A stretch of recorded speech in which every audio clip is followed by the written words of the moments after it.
Let me send out all my communications.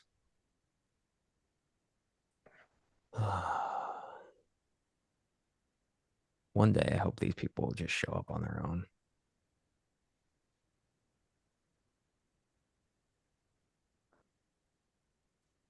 Okay, starting webinar. Amazing. I'm so excited.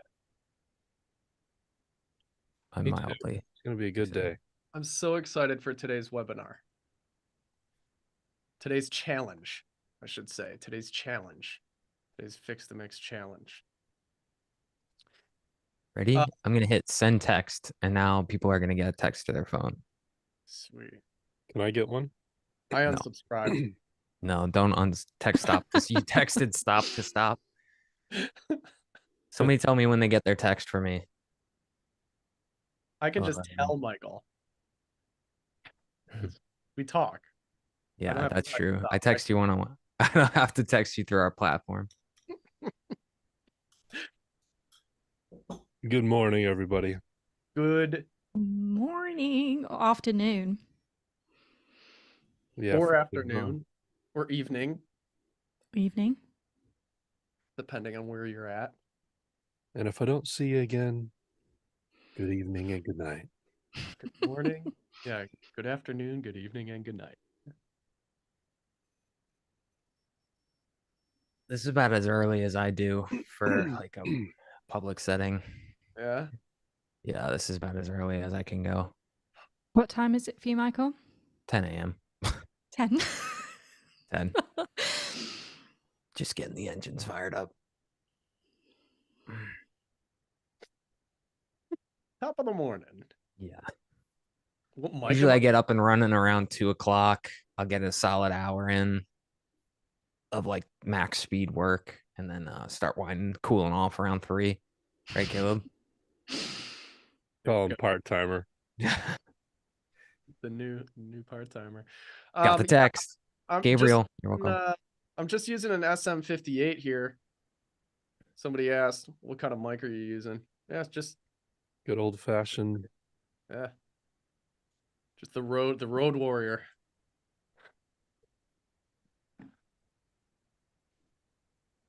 Throw it at a Lucy brick and wall. I have the SM7B. Oh, Michael too. Yeah, I'm repping that. One of these things is not like the other. Should we play That's the only thing though. Yeah. We're exactly the same. Otherwise, I'm pretty basic. Oh, Who was here on day 1? Gabriel was A1 yesterday. 1, 1, 1, 1, 1. Got the text. Thanks. 1, 1, 1. Oh, thank goodness. Welcome back.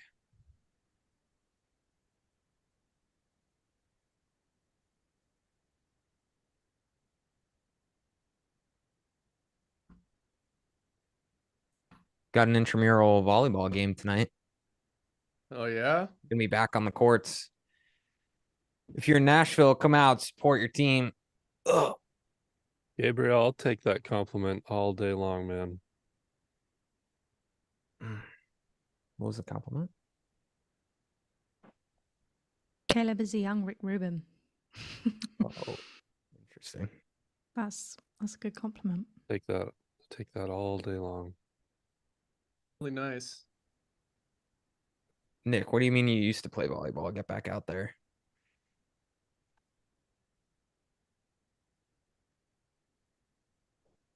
Bad knees. Me too. Michael, you're far too young to have bad knees. You're just I played one game and I've been falling apart like all week. I'm just so terribly sensitive. My back actually really hurts. a delicate flower. Yeah.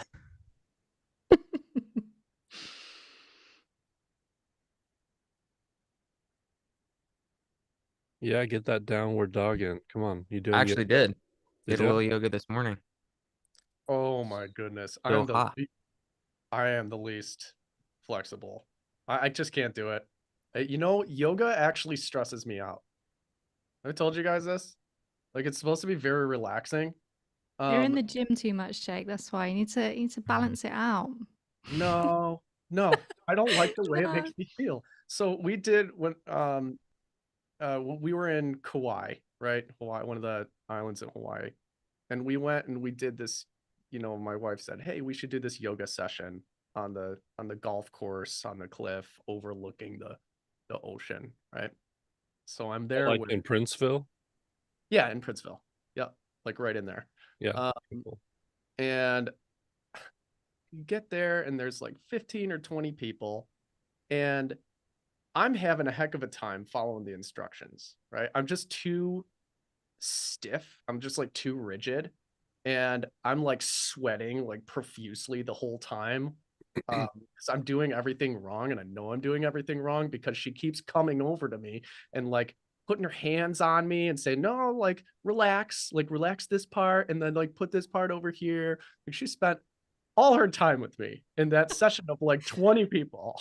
And I'm just like, Like this. I did yoga in high school once. I used to do P90X all the time back when that was like the thing. And I did P90X yoga once. And I remember crying. I cried in my basement because I was like, I legit was like, I was like 10 minutes in and I was like, are you joking?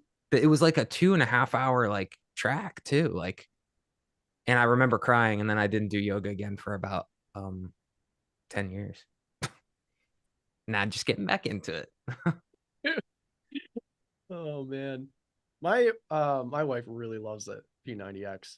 She absolutely loves it. Tony Horton used to be my hero. He's hilarious. That and I think the other one she likes is 80 Day Obsession. Really likes that one. Just another Beachbody program. Same team, same company. Yeah. No, Tony Horton was the man.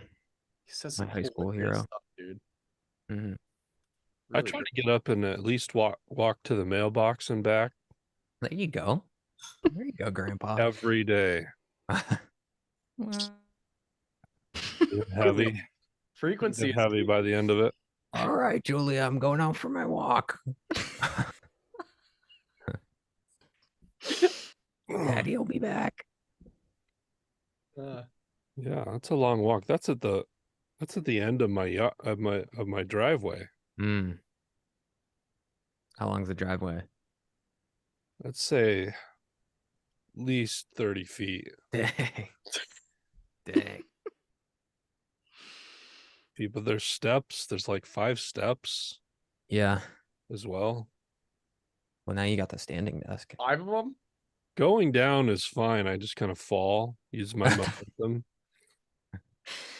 Just fall forward. It's like roll into it. It's really it's really the coming back up part that gets you, Mm-hmm.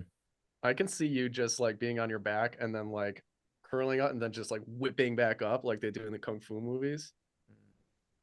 I try to do an aerial body roll up the steps. Find that easier on the knees, harder on the shoulders. Start getting a little bit of sweat right here. Tough on the meniscus though with that pivot. Yeah, I do, but I do a power walk that 30 feet. I don't just walk, I do the power walk. Come out. Power walk back. The pace. Yeah. Oh. Don't worry, guys. We're gonna get started in just a few minutes. Triple Lindy. Probably. Please no, somebody says.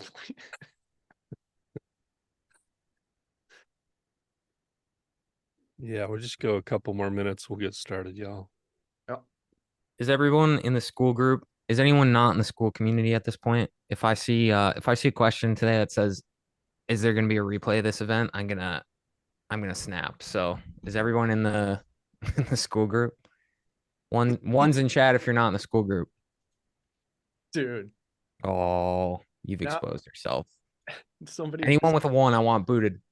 I'm just kidding. I'll send you the invite now. Hang on. Somebody just said, what like picturing Caleb with like little wrist weights and the ankle weights.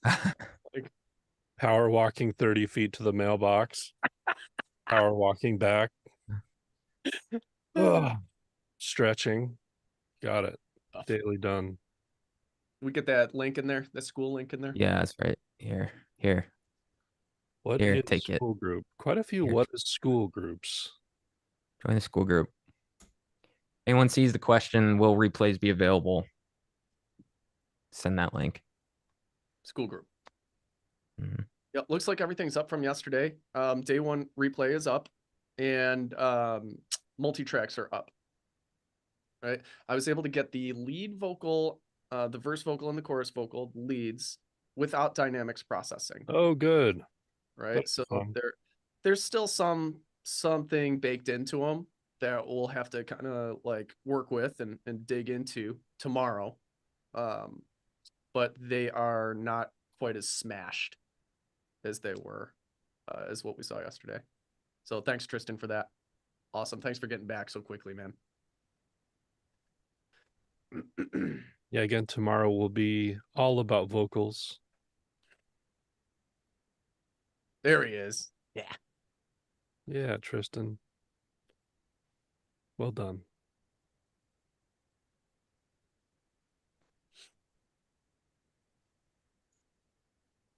Love to hear about guitar amps. Somebody says, yeah, it's funny. Somebody just asked the same question in the reverse engineer community.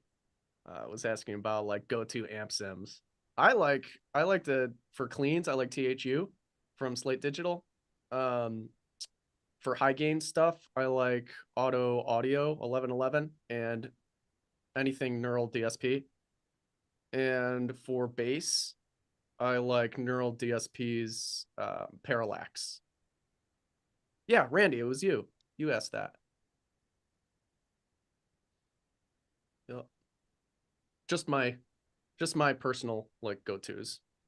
I do a lot of high gain stuff.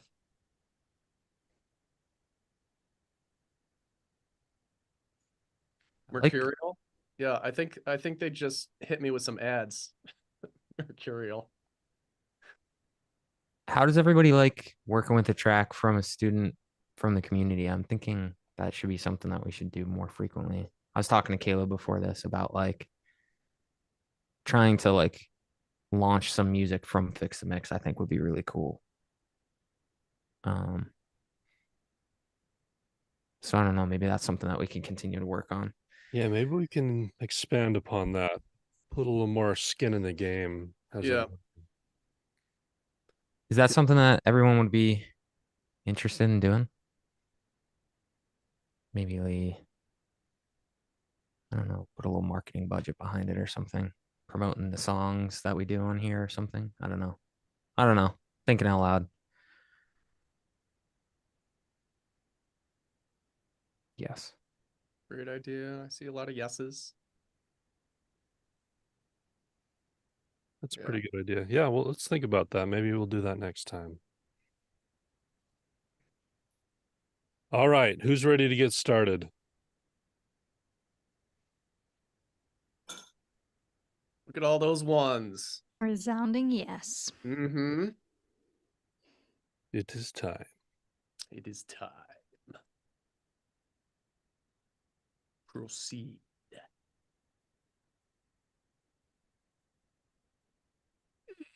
You may proceed. I was taking an online autism test yesterday. Oh, so many jokes. I'm gonna leave them way over there. One of the questions was, do you constantly quote movie lines in your daily conversation with people? I've noticed any time I go on Instagram or something, they're constantly trying to diagnose me with something nowadays. They're like, do you do this, and this? Then you may have like ADD or something. And I'm like, I was right. It all just seems like normal human behavior. I was right on the line of yes, a little autistic. So there you go. Gonna leave that. Hey, you know what? Just leaving it. Just embrace who you are, everybody. Just gonna leave that. Oh. All right, let's do this. Let's do it. Super stoked. We already got the ones going. We know you guys are ready. I'm ready. Join the school group. Let's hit it. Join the school group.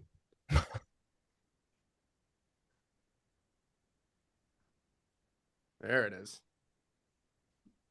A huge welcome to everyone for being here on day 2, for coming back. Continued learning. How many of you had the opportunity to watch the replay? And today's your first day with us live. How many of you were able to work on the homework?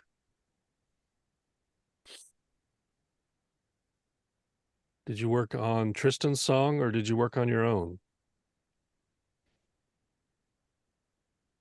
What did you think of volume only mixing as a start? How did that feel to you? Was it fun? Game changer for Fun with me. it? Great tip. Worked on my own song. Wowzers. Great.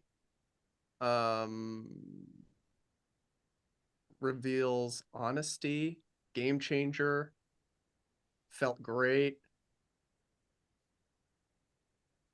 Awesome. Well, that's awesome. Yeah. For all of you following along, that's a great way to learn. You know, we're working together here. You get to watch it and then you get to experience it. That's a wonderful way to learn.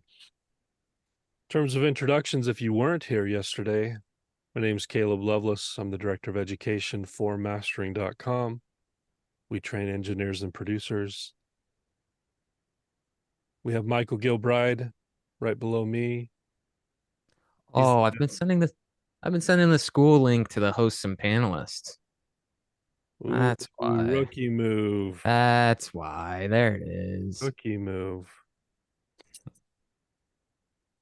One job, Michael. Dang. Dang, sorry. Michael, this is I was getting annoyed too. I was like, they keep asking. this is now a pattern. Just as you're getting Dang. introduced as Now our it's general established. manager. Oh, Michael Gilbride was our general manager Dang. at Mastering.com. He's the reason you're all here. He's been sending out the emails. He's been lining up our sponsors. He's been facilitating the school group for everybody to have a platform for communication. School group's cool, right? It's just a place you could be surrounded by a bunch of other musicians, ask questions, hang out, connect with people, network. It's all free. There's no gimmick there. It's just something we thought is really cool and could add community to this, you know, opportunity. So you should join. It's just a cool place to. It's like Facebook without everyone else. Oh, It's like Facebook without politics. that's a great. I'm gonna submit that to school as their future tagline. It's like Facebook without everybody else. But we have almost 20,000 people in the Fix and Mix group now. It's turned into a pretty vibrant community. You guys are funny today. We also have Lucy War with us today. We've done her tracks before on this. If you don't know, her songs are phenomenal. They're blowing up. She's an incredible artist. Her voice is unreal. London's Falling. How's that song doing, Lucy? It's doing good. You guys have been so supportive. It's in the Fix the Mix community as well. All the stems and people have been messaging saying they're having a go at it. So love it. It's really cool.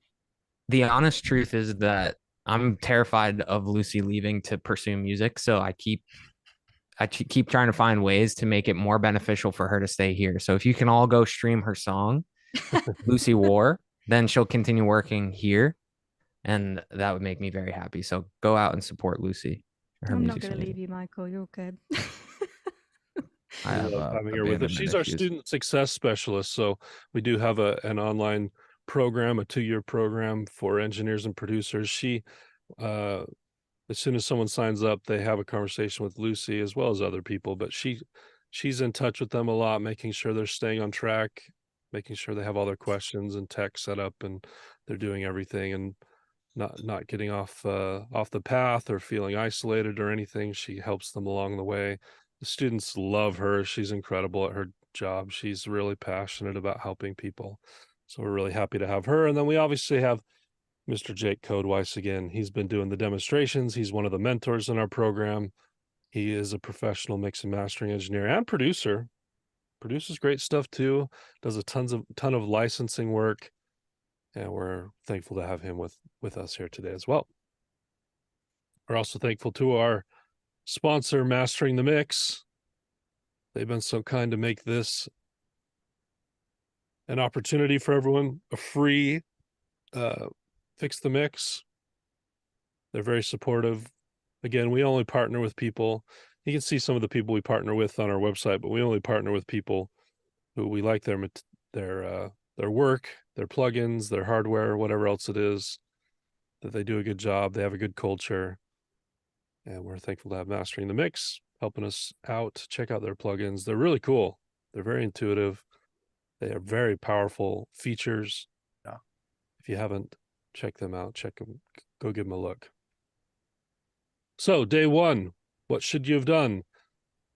Either taken those multi-track session from Tristan and started working on that, or worked on your own, but you started over. So you saved an alternate, you did a save as, whatever else it was. You removed all the processing plugins, you gained stage properly, you brought everything down to negative infinity, and then you did a volume only mix. And I already asked, it seems like that went over well. It's a good challenge to push yourself. How much can I paint in those 3 dimensions of space I talked about yesterday? With just volume, you can do so much. It is your most powerful tool. It will shape your mixes more than any other tool by far.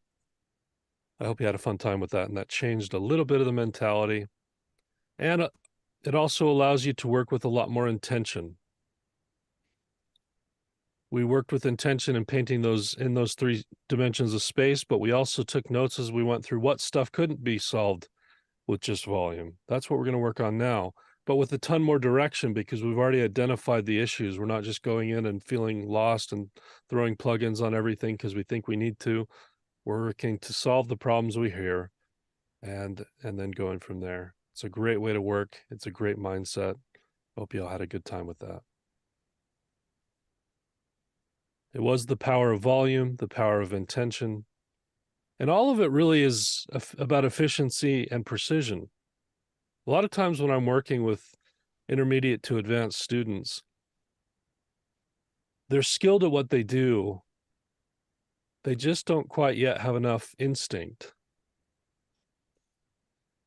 There's some gaps in the knowledge. And I found a lot of times that difference between 80 and 100% terms of your skill level is just speeding up your whole process, having objective ears longer, having a better room, having better ear training, knowing your tools more deeply, knowing your process more deeply so that you can work with more efficiency and precision. And when you speed up that process, something happens where you're able to just do a lot more in that objective mindset.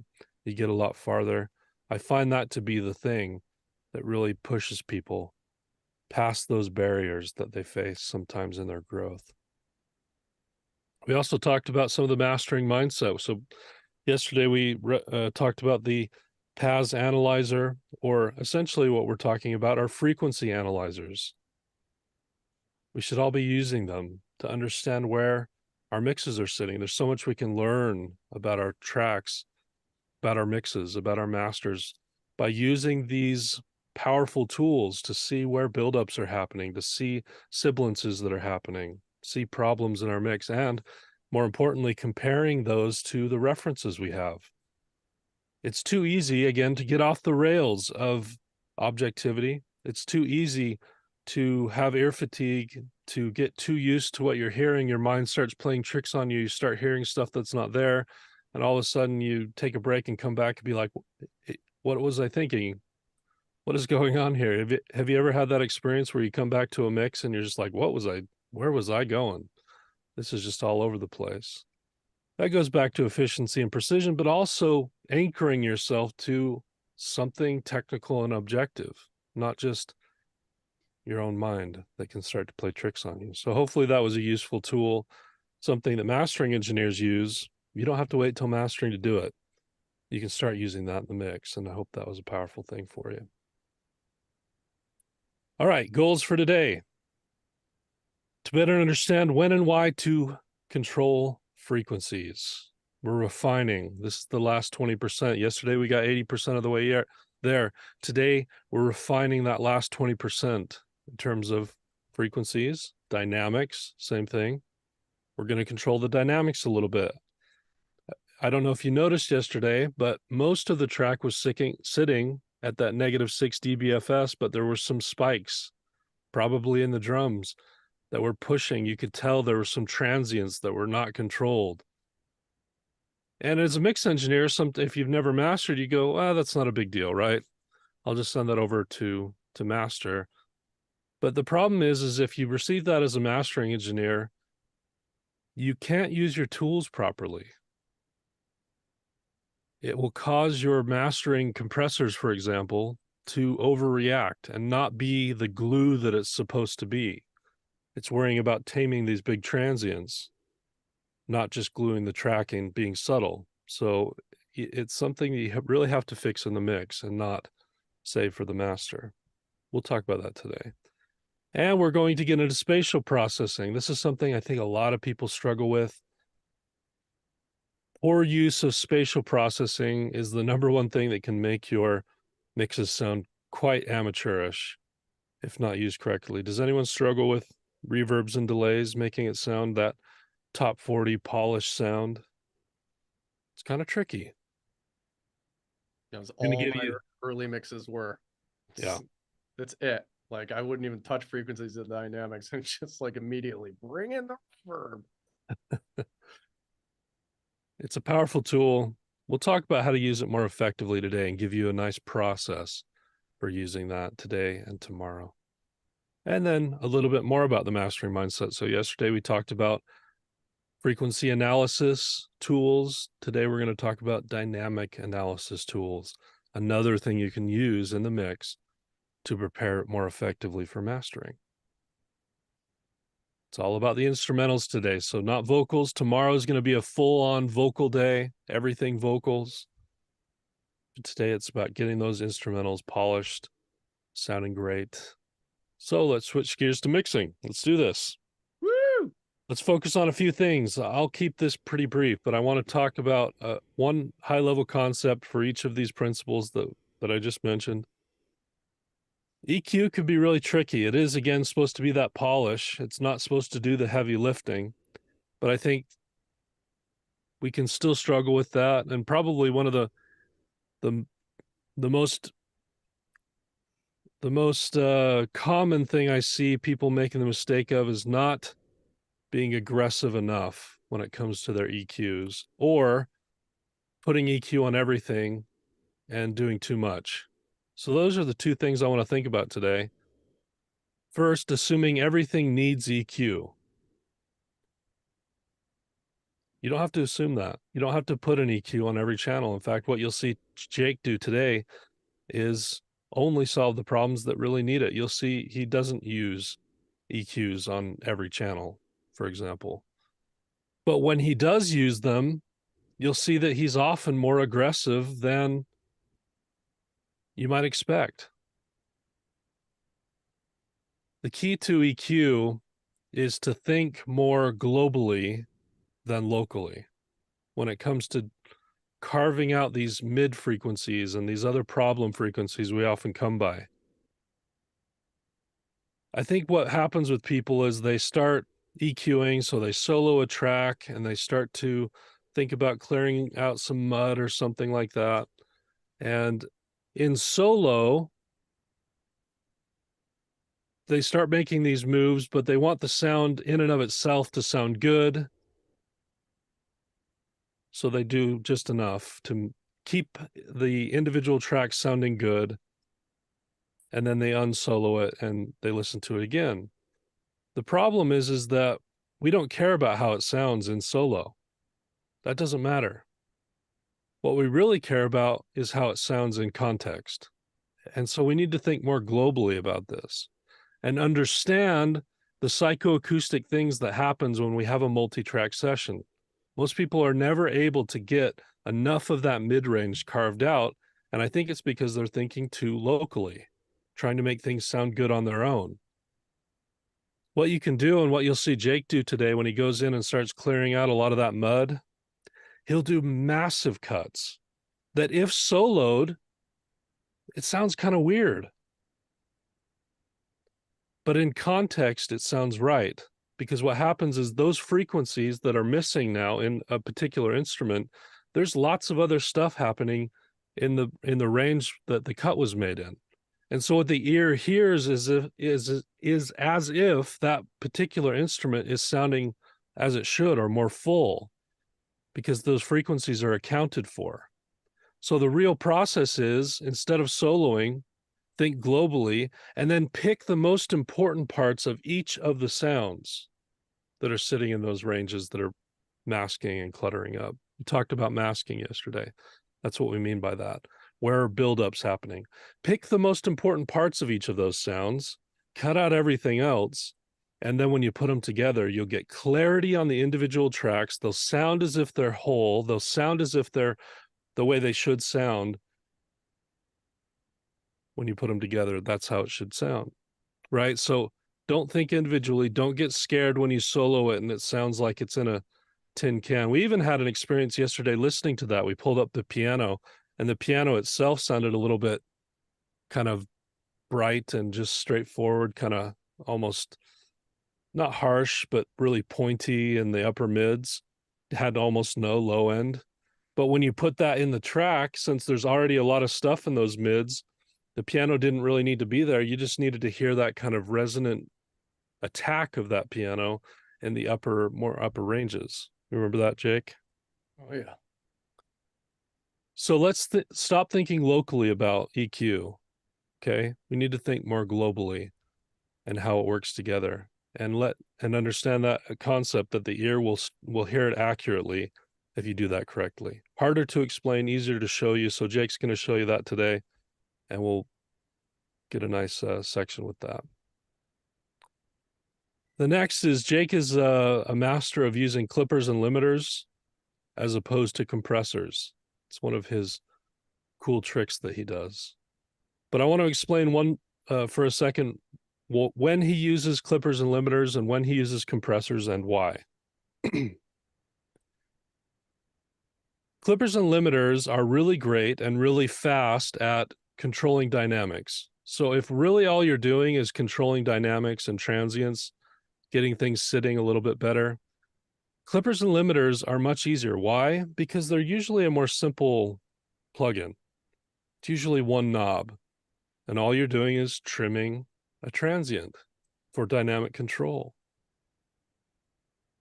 As opposed to a compressor where you have to dial in 5 or 6 different things to make it do the same thing, a clipper or limiter is just one knob. If you know Jake, he loves simple tools. It's part of how he speeds up the process. Doesn't mean compressors are obsolete. He'll still use those too. But when he uses those it's more about enhancement. It's either a really tricky thing he has to control, so there's a rare time where there needs to be a little bit more control over a really weird or tricky transient, so he wants those tools. He wants the extra 5 knobs to do that. But most of the time, 90% of the time, it's actually about expanding dynamics, giving kicks more punch, giving snares more pop, making things come to life. Compressors are really good at that, and sometimes you need those fine-tuning details to do it. But when it comes to controlling dynamics, clippers and limiters are often a lot better for that. And so he's going to give you a nice masterclass in how to use those today. You'll, if you follow him, use a lot more clippers and limiters in the future and a lot less compressors. It's pretty cool. It's a great way to enhance your workflow and speed things up. So let's watch for that. And then the last thing to watch for today is how Jake does spatial processing. I don't know how much it will need, Jake. You'll have to decide. A lot of times that stuff is baked in. But either way, I want to talk about spatial processing, why it's so hard to get right. There's a few things that happen. There's a few things I see students doing a lot of times that causes that amateurish sound when it comes to reverbs and delays. First off, it's used to cover up problems. Jake was saying a minute ago, he used to get on and just start throwing reverbs on everything. And the reason we do that mentally is because reverbs sound good. You put it on stuff, it kind of makes everything sound a little bit better. Especially if there are problems with it, it covers them up. But that in and of itself is the problem. we have to solve all that stuff before we use spatial processing. We should never use it to cover up problems. In fact, we save this step kind of for the end as the frosting on the cake, the cherry on top, not as something that covers up problems. Those we fix. Any enhancement or problems that need to be done, we do that. And then spatial processing is just the cherry on top. And that's how you get that great, incredible sound when it comes to reverbs and delays. They're not overused. They're not covering everything up. And they don't stop us from being able to hear the problems because we use them too early in the process or use them too aggressively. We also need to make sure that they're consistent with the emotional scene. This is kind of an advanced concept, but every song has an emotion that we as mix engineers need to be aware of. We said yesterday, we're there to honor and enhance the emotion that the producer intended. Not every reverb and delay has the same emotion. They're different spaces, different decay times, different frequencies, different types, all have different emotion. And we have to make sure we're not just throwing one on there that we always like to use because it's easy, but finding the one that really works for the emotion of the track. Be really connected to it. And then lastly, we need to find the sweet spot between diverse enough spatial processing and too diverse. So what does that mean? Not diverse enough means you're just putting like one or two kinds of reverbs on everything. What tends to happen when you do that is that it takes away a lot of the clarity and transparency of individual instruments. Nothing has separation anymore. Separation is a word we use in mixing when we achieve everything having its own space, everything having clarity, everything having identity. Whereas too diverse means we have tons of different reverbs on everything. And so you've created separation, but it's too much separation where everything's starting to feel chaotic and disjointed. So there's like a sweet spot between not diverse enough, meaning it's too one note, there's no separation, and too separated so that everything's chaotic. You want it to have separation, but also be able to glue together. That's a hard balance for most people to find. That's why this is tricky for people. It has to be somewhere in between. So we came up with a method that really helps you find that sweet spot. Jake's going to talk about that today and probably tomorrow with the vocals. What is the sweet spot between diverse enough we get separation, but not so diverse that it starts to sound disjointed and chaotic? That's what it's all about. So to refresh, being more aggressive with our EQs, but using them less often, thinking globally when it comes to EQs and not locally. Even someone mentioned yesterday something about how they were EQing a snare, but it was sounding weird on its own. And I wanted to say, don't solo it. It only matters how it sounds in context. That's totally different. Secondly, a master class on limiters and clippers, how to control dynamics quicker and more effectively, and how to enhance with compression. And thirdly, trying to find the sweet spot when it comes to spatial processing. Those are the three things I want you to focus on today as Jake does his demonstration. And then after a time here, we're also going to look at some dynamics tools that can help us stay within a good range in our mixes, some mastering tools. We'll come back to that. But I'll hand it over for now to Jake. It's your time, man. Thanks, Caleb. You got it. Ready to go? Ready to jump into the DAW? Give me a 406,778. If you're ready to go. Who was paying attention? Many of you were paying attention. Well done. Well done. Lucy's going to send each of you a cookie in the mail. Might be stale and horrible by the time it gets to most of you, but a cookie nonetheless. All right. Gonna bring up the DAW here. And we're gonna play a little bit. We're gonna do a little bit of an audio check.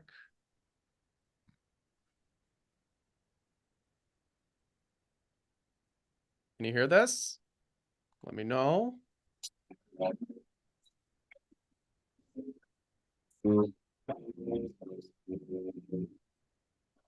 No. No. See if I got some internal routing turned on. Try, how about now?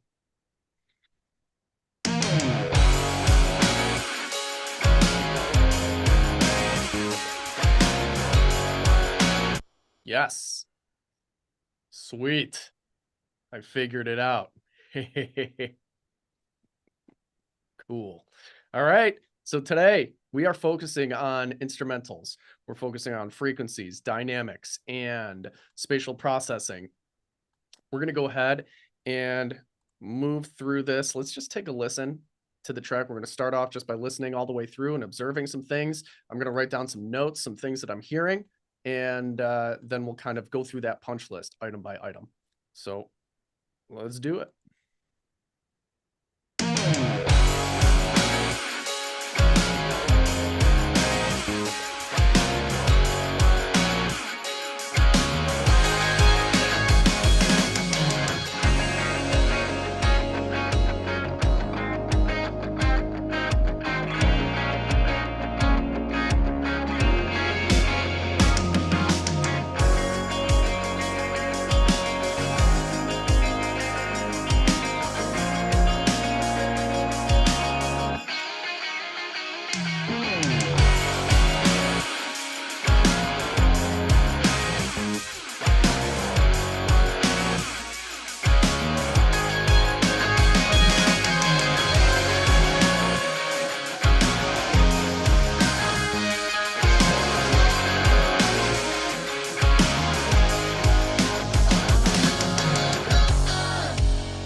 Sick.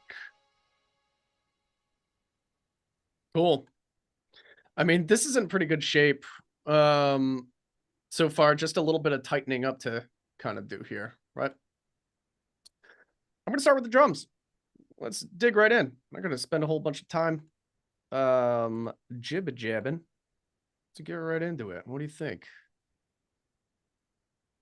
Got a lot to do here. So yeah, my first kind of like thought here is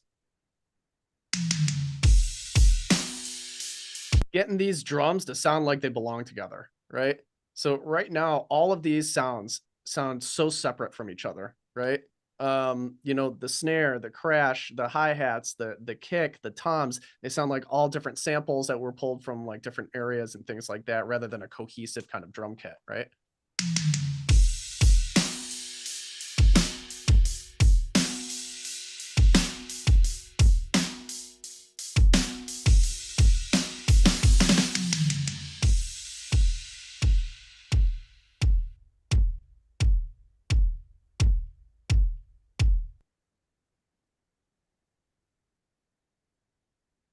I don't know if they're all stock sounds, guys. I have no idea.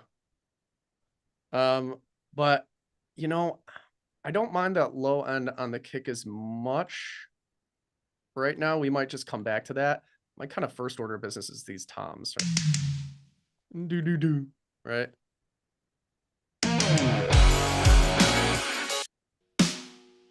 So what I'd like to do is kind of bring these closer to our snare drum.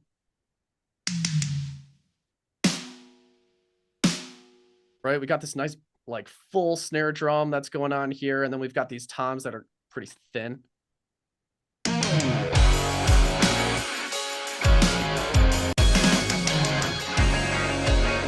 Right, so I think there's some opportunity here. We're just gonna kind of sweep through and see what we can find in terms of some kind of fattening frequencies.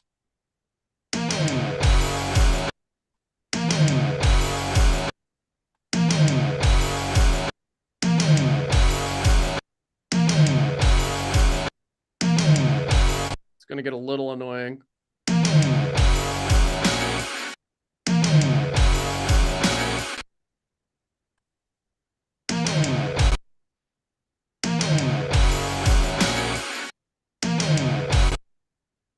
And I'm actually going to take down this attack just a little bit over here too.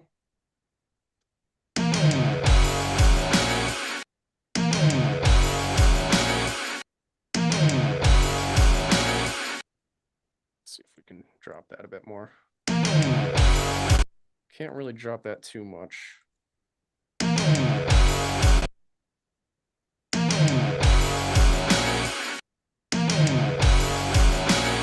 gonna play with it some more.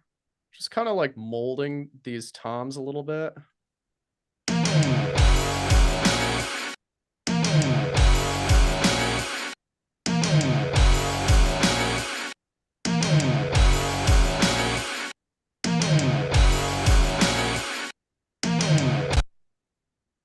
So that's a good start. Pump these up a little bit more.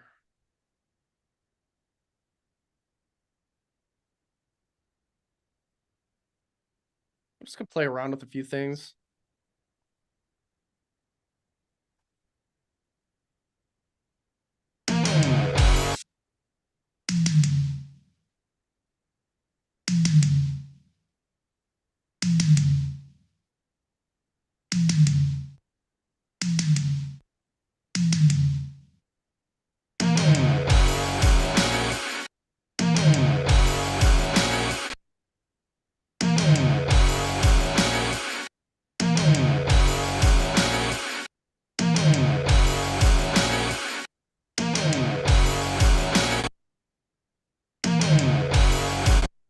So what this does, this is just a low end boost, right? Without, and then with, without, with, right? Just adding a little bit of beef down there. I might add just a little bit more, just a touch. Let's see. This is like a harmonics based boost EQ, right? So it's very simple, high end, low end, you know, just like this one, high end, low end. This is an actual EQ, to my understanding anyway. This is an actual EQ, and Revival actually adds frequency content, right? So it's kind of like a harmonic.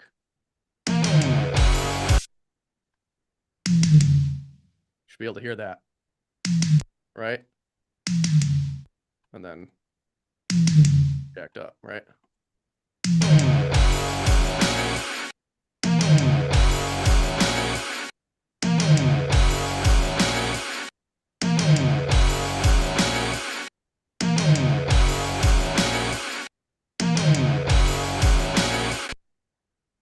So just kind of trying to thicken up those toms.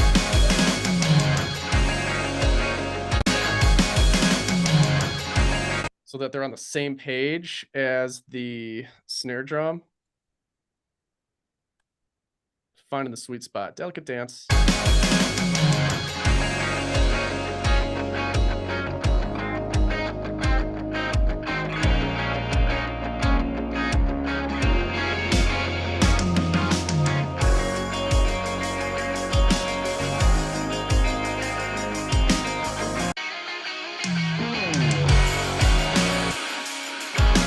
You know what? I'm not even gonna bother with these. You guys are gonna get a little treat today.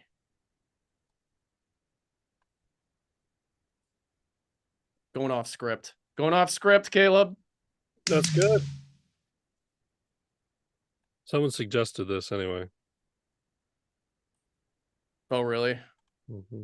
Yeah. How many toms are there in this track? 3? Does that sound like 3?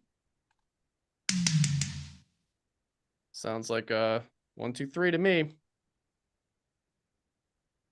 We're gonna replace them.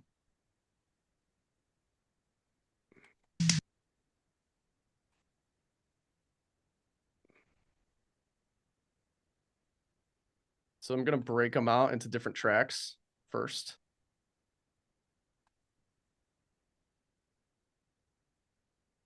If I can figure out how things work. There we go. Based on the transients. Just kind of cutting this out.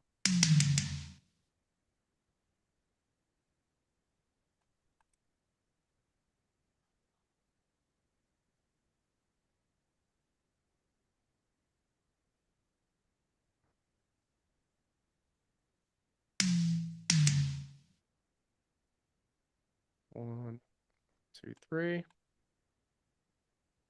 You'll see, Raya. Don't worry, this is all gonna come together, guys. Just gonna, There are several different ways to do this same move, so. Yeah, this is actually the long way. I didn't want to use like Logic sounds. I want to use a very specific plugin.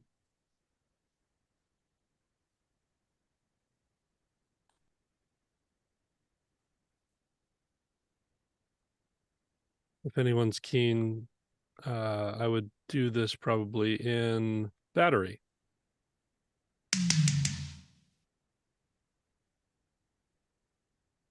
Jake's gonna do it in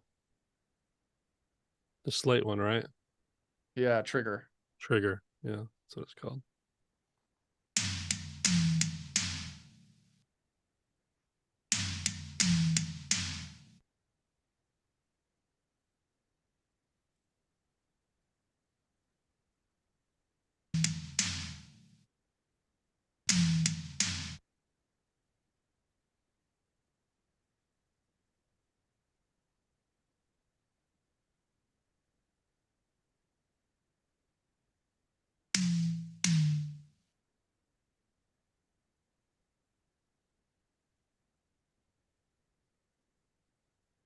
Yeah, Berlin. I would probably even pull in samples because you can drop samples into Battery too. But maybe they would have some that worked.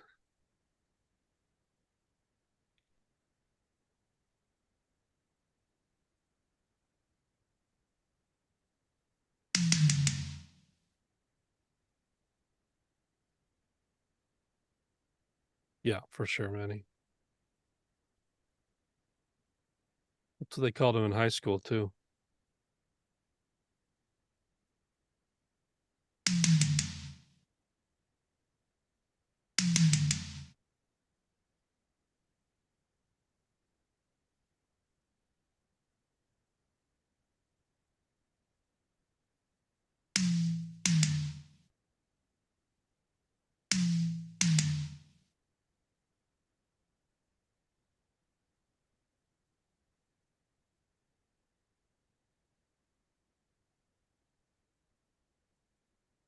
Henry, I think in enhancing the low end, while enhancing the low end, it was just the low end got okay, but there wasn't enough kind of separation in the high end to give it that attack that toms need to not just be mud and body.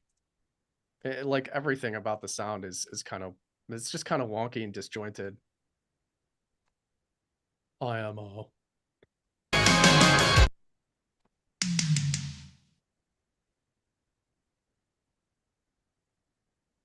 Those are the technical industry terms, by the way. Wonky. Yeah. That's what we use. Wonky. That's right.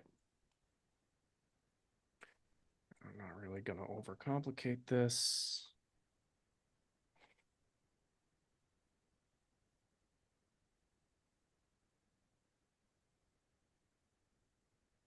This is a plugin called Trigger from Steven Slate Drums.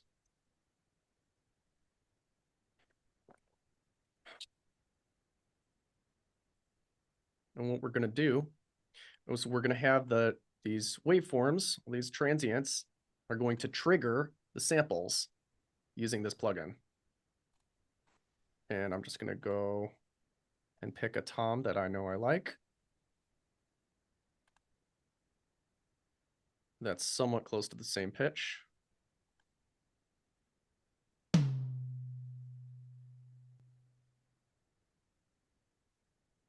Going to kind of zoom in here, kind of get set up so that I can roll through this a whole bunch of times.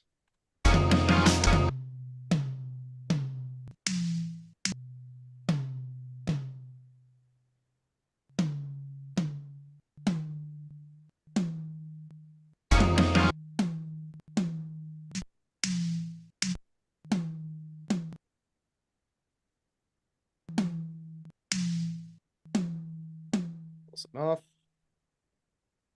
We're going to crank the gain in, hit harder.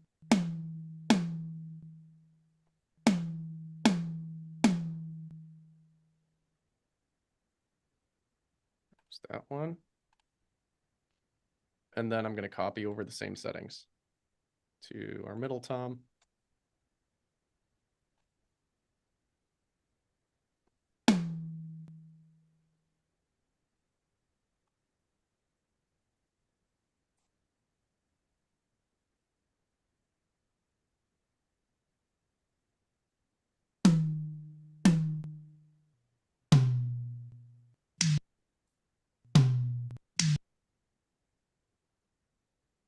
Tuning it up a little bit.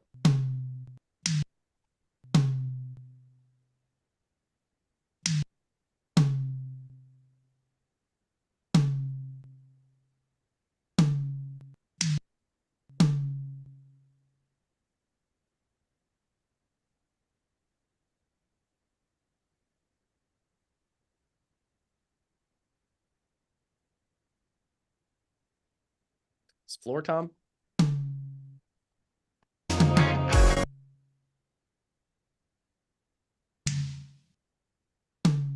It's a Steven Slate plugin. There's lots of stuff you can use though. You could use the Logic drum replace. You could use Trigger. Battery. I'll show you how to do this in Logic too. SSD5.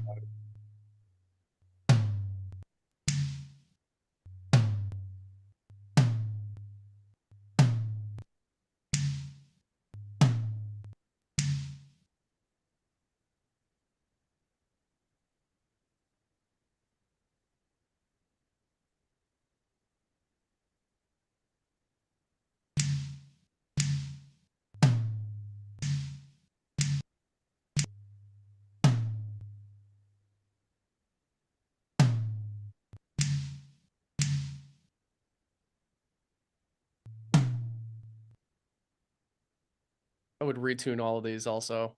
If I wasn't following the tuning of these sounds, I would just redo all of this.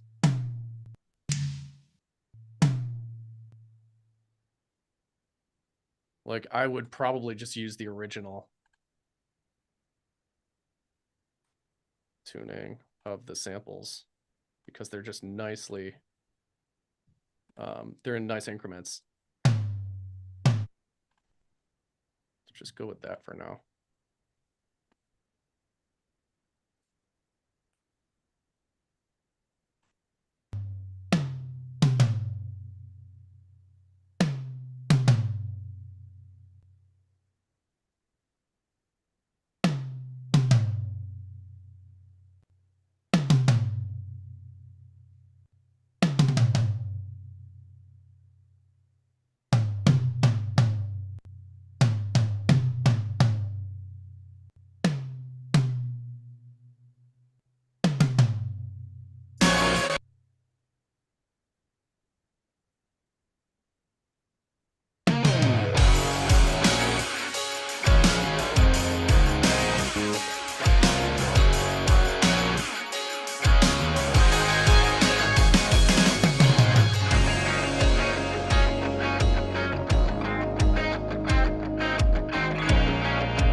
Much better.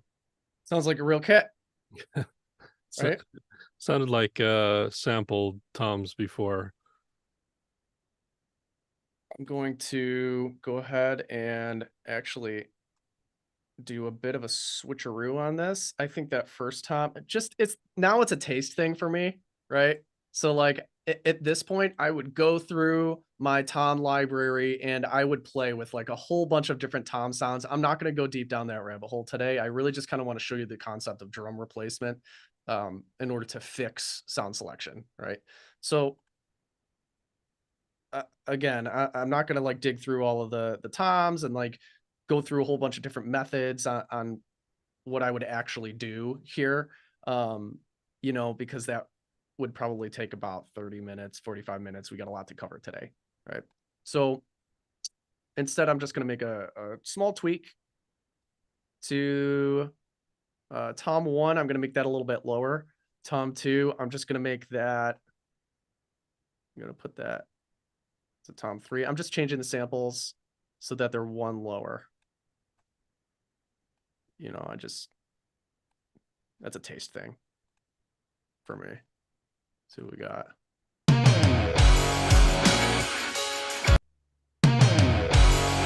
I just like lower toms. So much better. Yeah, I'm like, great move. You know.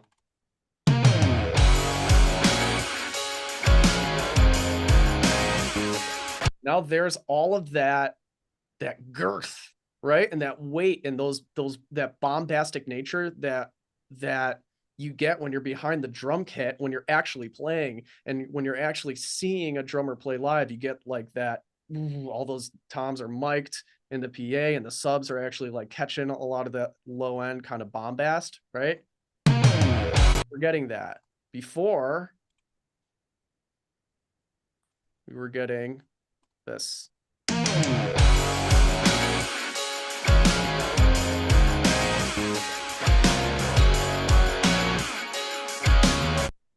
Oh, we got this. So much.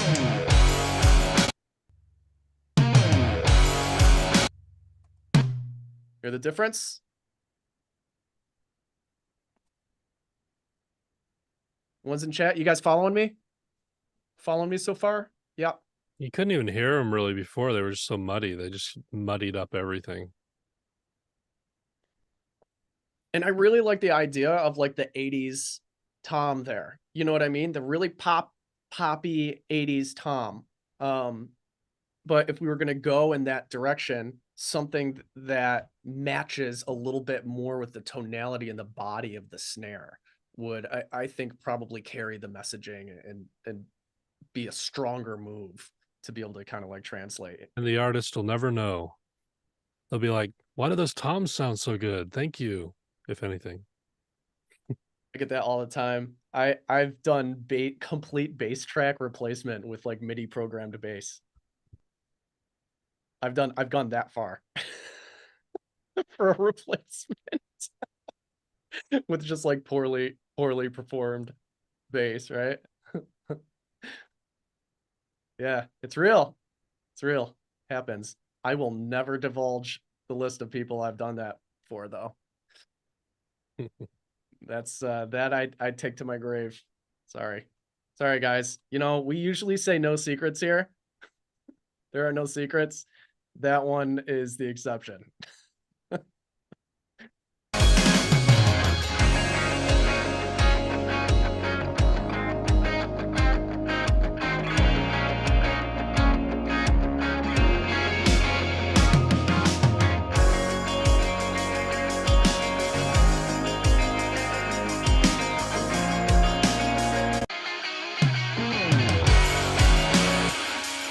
So I'm just going to push, you know, some of these sounds just a little bit more, push the intensity of the drums a little bit more. Right? So that they hit harder. So I'm just increasing the input gain.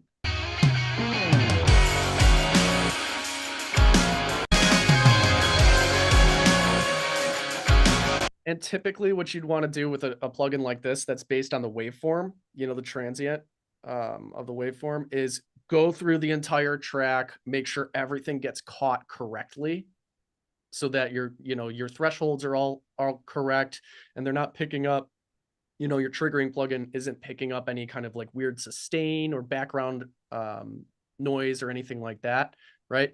We're not going to go through that process today, but do know that you should take the time to listen all the way through any triggered tracks to make sure there are no anomalies going on. Okay. This one, which we just heard. Not sure if that is intended or not. Right? Doesn't look like it. Right? It's triggering twice here, and there's only one transient, right? So it's picking up the thresholds too low here, right? If we were to just listen to this, it's one hit, right? And it's picking it up as two hits.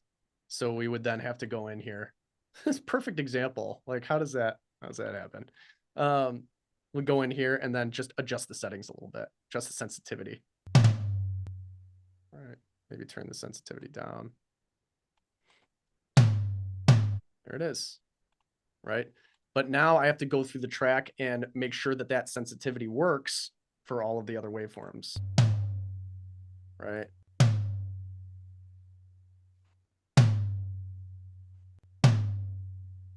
Looks like it does. Again, I'm just doing this very quickly.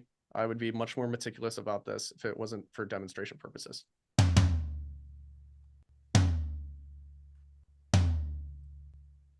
All that seems right. And then once I'm happy with the sound like that, I just bounce these in place. So I'm baking in the triggering to the track, right? So now I got a nice new little waveform here without having the trigger plugin just kind of activating and munching up CPU or anything like that. I'm just committing to the sound and moving forward. Right? And you'll see. There it is. Here are the new tracks. Tom 1, Tom 2, and Tom 3. If I ever need to go back to these, I'm just going to label them as prime. So Tom 2 prime, Tom 3 prime. All right. Select these, and I'm going to hide them. Now they're gone. And I have brand new Tom tracks that we can now work with. Cool.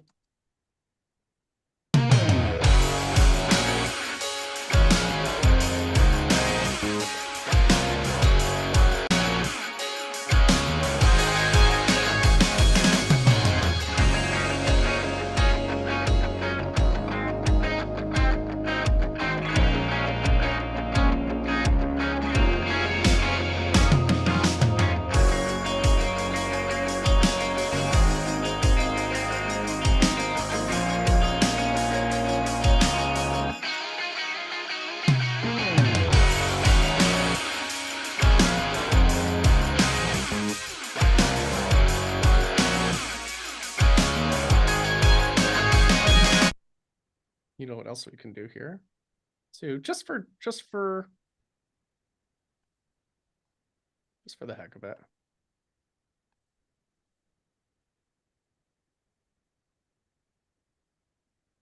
Just kind of want to experiment a little bit.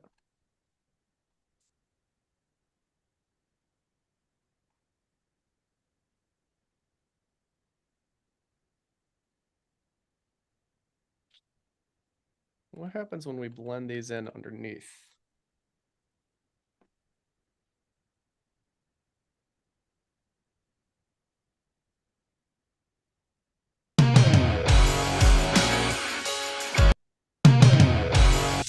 Nothing. Oh, because I still have trigger on it.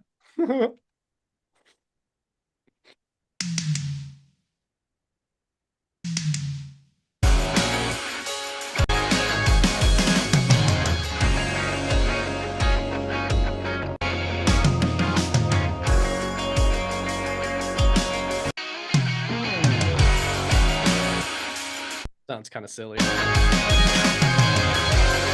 They changed the pitch and the tuning and everything like that, right? Ideally, I would go back to the production process and spend a lot of time really dialing in these snares and getting the right sounds, right? That's what I would do. But for the purpose today, it's definitely better. What's that? It's definitely better. Yeah, I think so. We're just going to clean them up and give them a little bit more punch.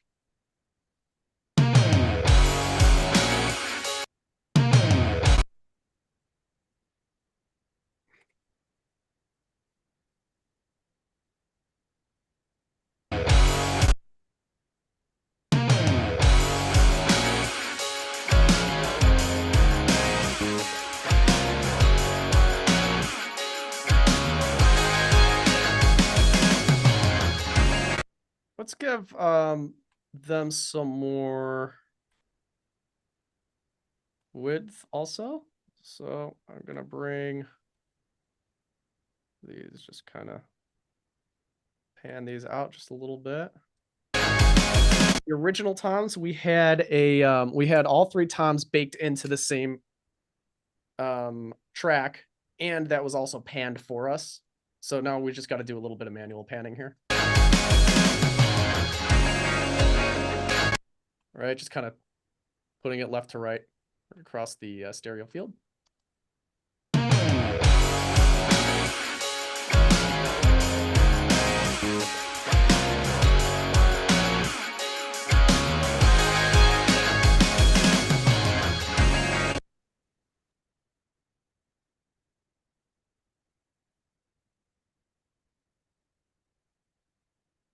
Ooh, can you hear me? Yep. Yeah, okay. Some weird thing just happened.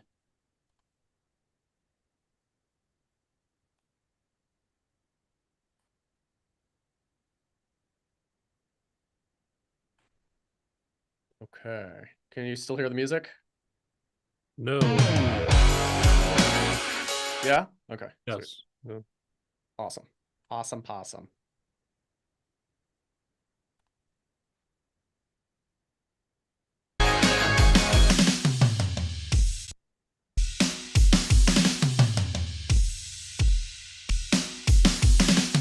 Getting a little bit more brightness so that they kind of balance in the top end with the snare drum.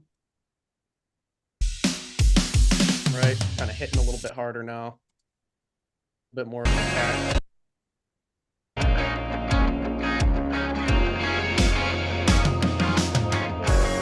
A little overboard. Methinks.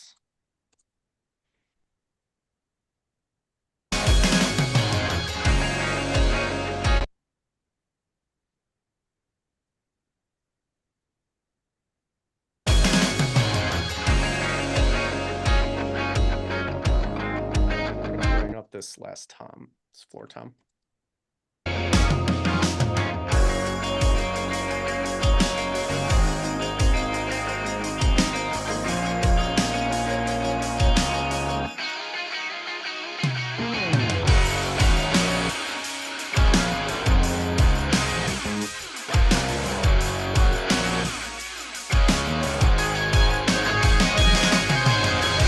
those slamming.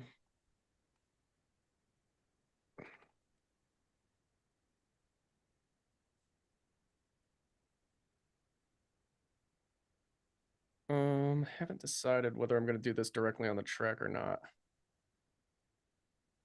Yeah, let's do it. You know what? Let's try it on the bus first, see if we can get away with it.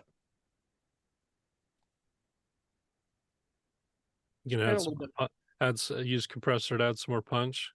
That's right. Exactly right. I might actually start the transient shaper.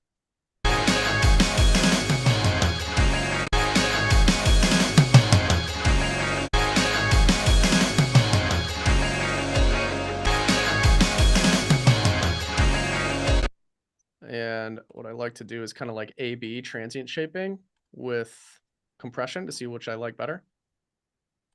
Typically on drums, I end up going with the compressor. Slowest attack, fastest release. You know, we're gonna start with a 6-to-1 ratio. Slam them.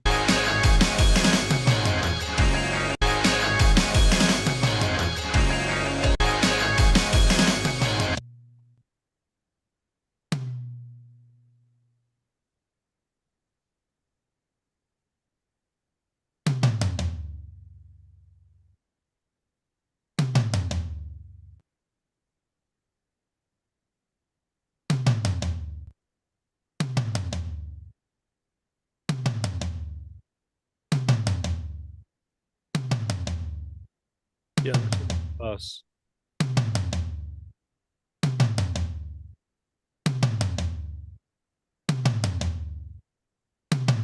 You do it on the bus, it has kind of like this gluing effect as well.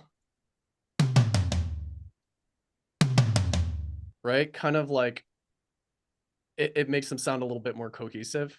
Transient shapers just kind of give you control over how much of the attack and how much of the tail you want.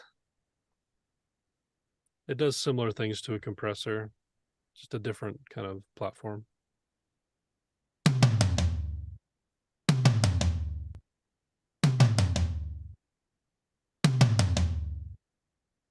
I like the feel of a compressor in this scenario. You can use either. But I actually might also put a transient shaper after the compressor and just turn up the sustain a little bit, right? So I'm actually getting like more of the slow attack. I'm getting the more of the punch from the compressor and a little bit of the glue on the bus. But then, you know, my thought is, can I get a little bit more of kind of like the ring of the toms to make them sound a little bit bigger? I don't know if it'll work, but I'm going to try it.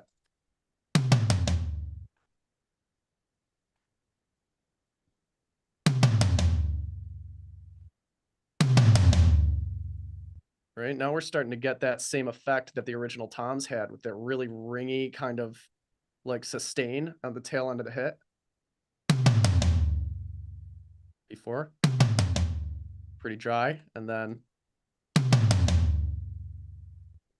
nice big tail on the end of it, right? So that might be a little bit too much, but we're gonna have to see what it sounds like in context, right?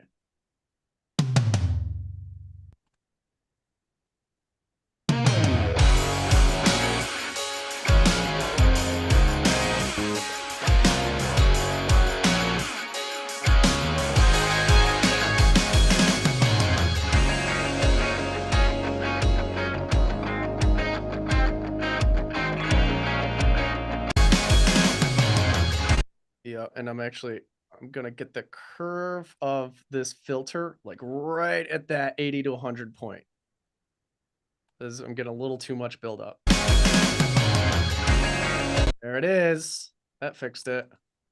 I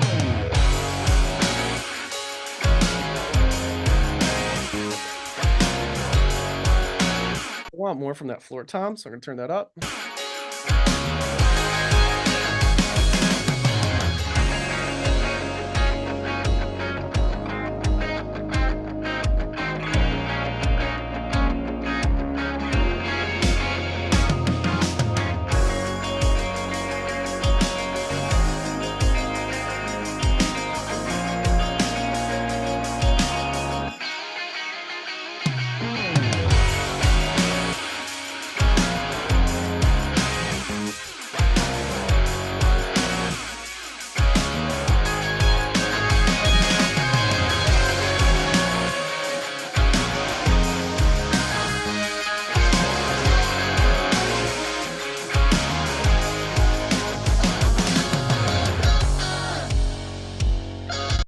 Cool. Sounds good. Worth it. I'm happy with that so far. I mean, honestly, the build up and the drums are going to take up all of our time today. So we've got quite a bit more to do on those drums. That's Tom's. But in order to make these sound a little bit more cohesive, we're going to play around with some saturation, and we're going to create some spatial processing. But before we get into that, we're going to take a 5-minute break. Sweet. Hope that's cool. Bio Yeah. break. Quick bio break. Cool. Coolio, good with everyone? All right. Yep. Quick bio break. We're going to do a 5-minute. I'll bring up a timer here. Not just any timer, but my favorite timer, the Goog. You can just go right into Google and type in timer, and this is what pops up. Simple, sweet. Don't worry, guys. I'm not gonna jip you of 6 minutes. Unless I do. Okay, cool. 5 minutes on the clock. Bio break. Get your refills. I gotta fill up my coffee, my decaf. Back in 5 with some more drum stuff. See you in a few.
What's up, guys?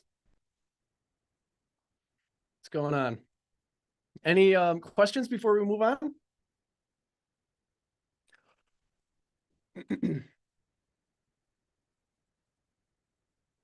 Happy to answer any questions before we jump back in here. Brain hurts.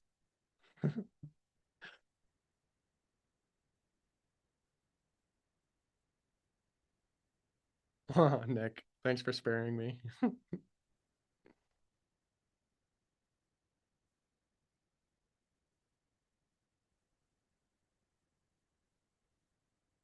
Can I run down what I previously did with these plugins here, Emma? Yeah, all we did was scoop out some of the low end that was a little bit rumbly. And then I added a little bit of high end here to kind of get the stick click to come forward a little bit. Right, the attack on the tom. And with these plugins here, I used some slow attack compression to make the toms a little bit more punchy. And then I used a transient shaper and I turned up the sustain of the transients, right? The sustain is what happens after that initial burst of energy, that initial loud noise, right? So it's basically the ring of the snares or the room of the snares. I turned that up to make the snare or the toms sound bigger. I said snares, but I meant toms. Yep, and I used a high ratio on those toms. I mean, I could even use a little bit more punch out of them, so.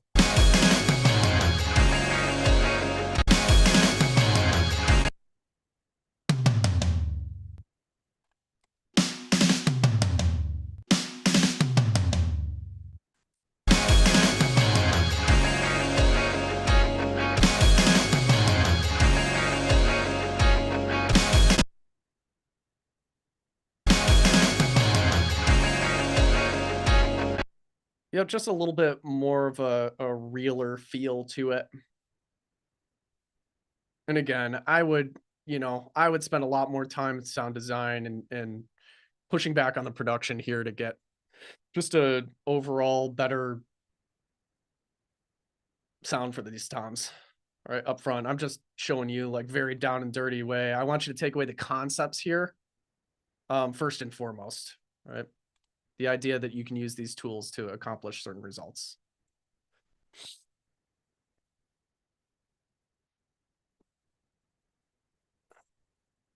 These are third-party plugins.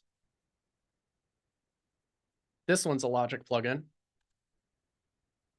These are from Slate Digital. But you can use, you can use any compressor you want or any transient shaper you want. Anyone you like.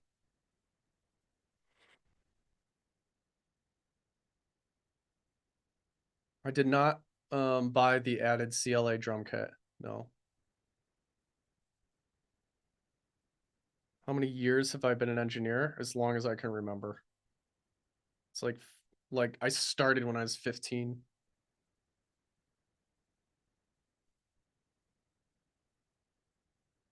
Is Trigger free? No, Trigger's not free.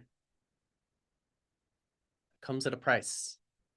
What are your computer specs? I don't know. It's an M1 Mac Studio. How old am I now? 37. I have to ask my wife. I do have kilohertz Transhaper. Yep.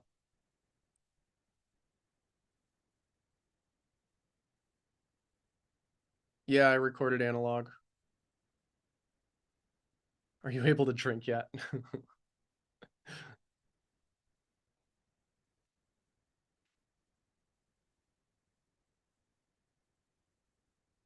No, I did not. No, I've never cut physical tape. Nope.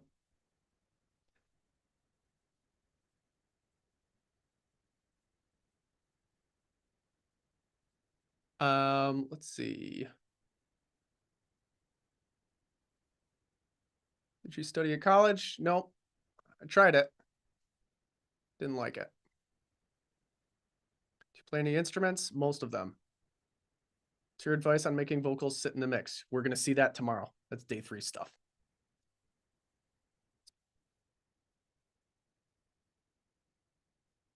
What's the most common pushback you have to give to producers you work with? Interesting. It's always, honestly, it's always different. It's usually sound selection stuff though. That's usually what it is. It's sound selection. It's like frequency masking because of sound selection, or maybe there's like too many things. It's usually too many things. That's usually the pushback I have to give to like, or the feedback that I most commonly give to producers or artists that I work with. There are too many things here. It's an arrangement and sound design pushback typically.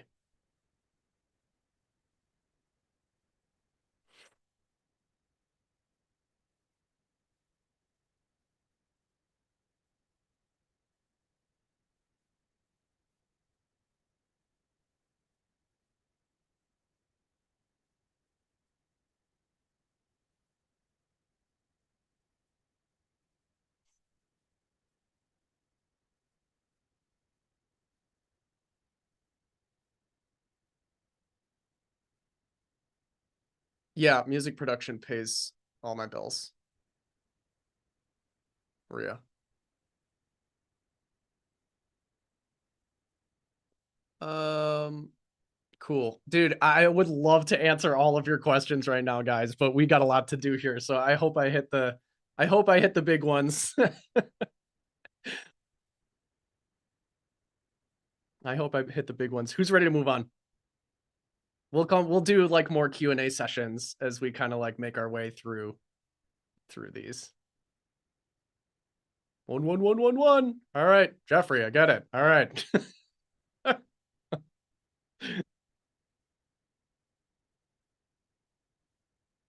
Cool.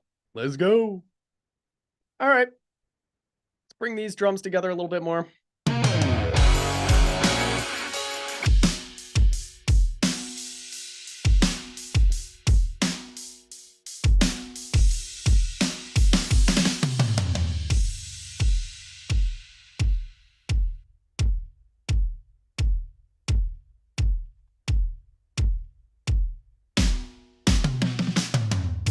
I'm just taking this kick drum down a decibel. And that's a shelf at 100 hertz. Seems just a little bit heavy to me. We might go back on that. And I'm actually going to roll it off at 30 hertz. Just to kind of clear up and save some of this sonic energy down there.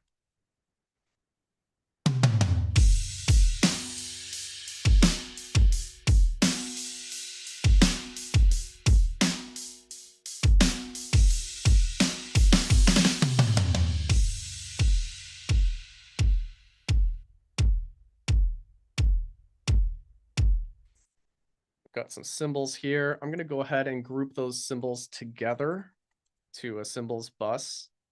So now I have like all these buses. I have a kick, snare, toms, and cymbals bus.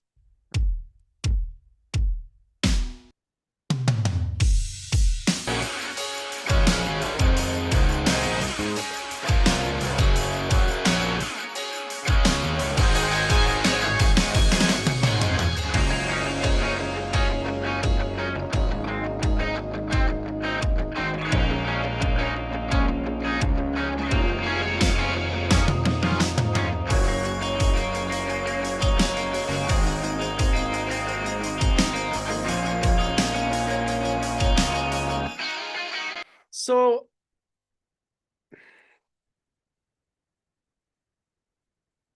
I've got a few things here that I want to try with these drums.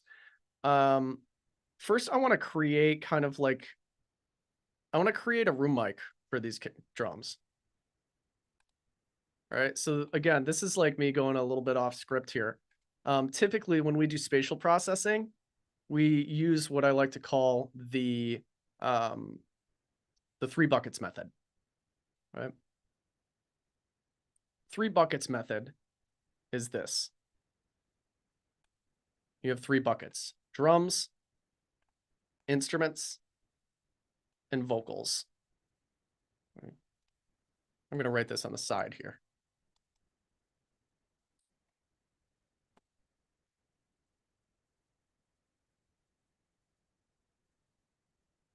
And you create aux tracks for each one of these kind of instrument categories.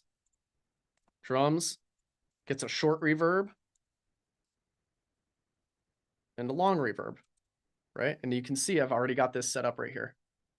A drums short verb and a drums long verb. Right? Instruments get their own long and short reverbs. A short reverb and a long reverb. So short reverb here and a long reverb here for instruments, right? And then vocals, you guessed it, folks, get their own reverbs. Long and a short.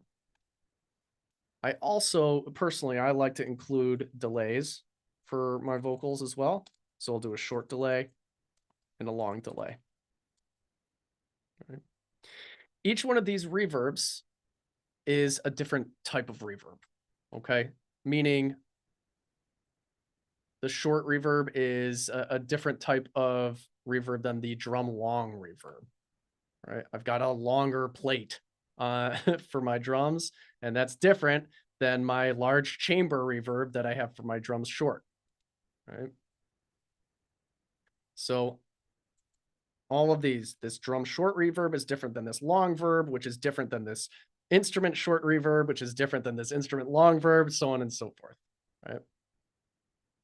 So this is what we've kind of found to be like the sweet spot between, you know, not too different, but different enough from one another, right?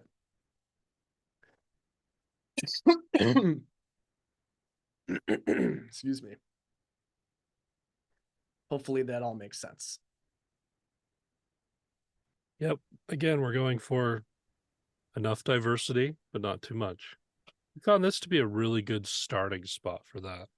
Mm-hmm. Can you break these rules when needed? Of course. But if you start here, you're giving things their own kind of space. The drums will separate from the instruments will separate from the vocals, and they'll separate from each other depending on short and long, just enough to get that beautiful separation we want in a mix without it sounding chaotic. So this is cool. You can build a mix template. I'm not all about templates, but if you wanted to have these, at least have these auxiliary buses in your mix session set up, and then you can change the verbs as you know, as the song it requires, right, based on what will work for the emotional intent. And then a lot of people get hung up. They start trying to think about the emotional intent too early. You kind of just have to start somewhere. So you just start with maybe some of your go-tos, but really listen as you start to apply this and make sure it fits that emotional scene. Exactly. And you just start somewhere. You know, I just like scrolled through a bunch and landed on one and then just started using that. If I need to change up the reverb sound as we kind of make our way through the song, then I will. Well, it's really easy to do in the information age, the post-information age. So I'll show you what this looks like. Let's say I want my drums to have a little bit of room reverb. I'm going to send them to my short drum room bus, right? And then I'm going to start blending. Just take a listen.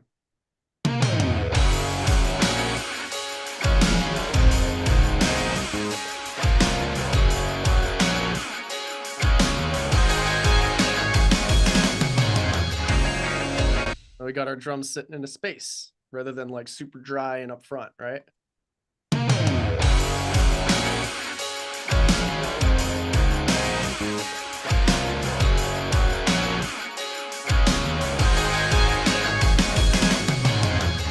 You hear the difference there? Pretty subtle. That's just the idea, right? And then we can get even more granular with it, right? If we didn't want to send as much kick to that reverb, we can bring the kick down so it's not as boomy.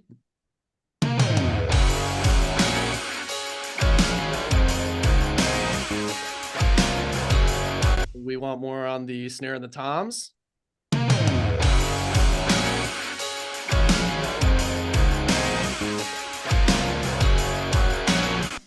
All right.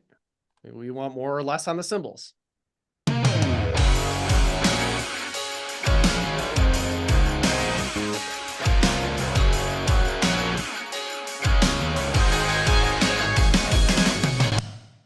Right? That's how it works.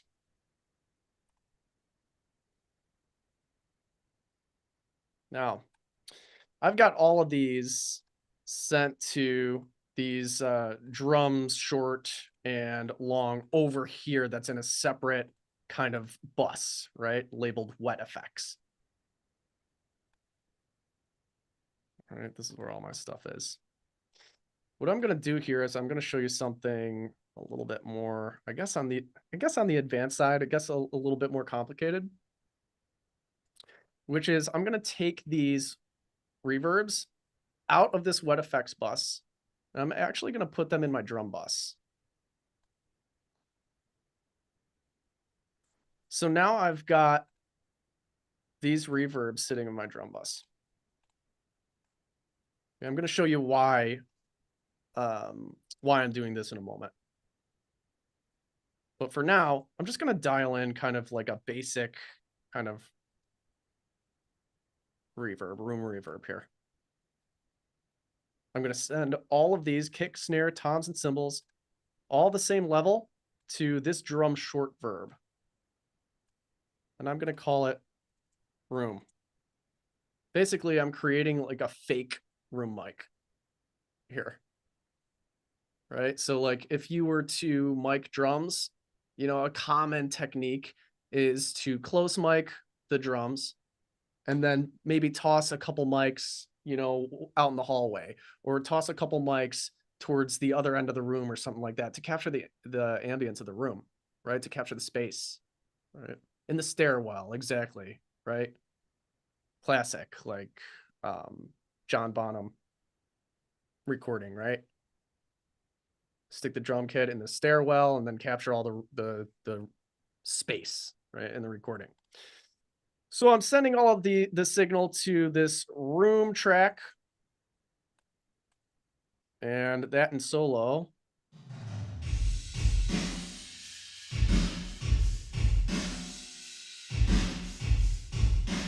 Sounds like that, right?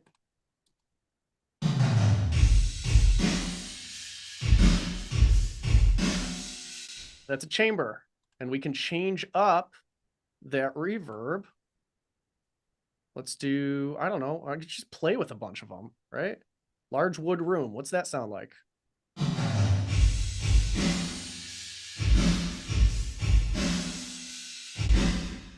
Right? So many options, right? What about this music club?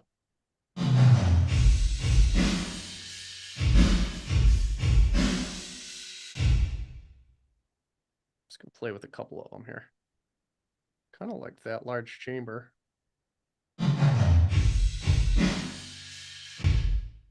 Let's listen to them all together.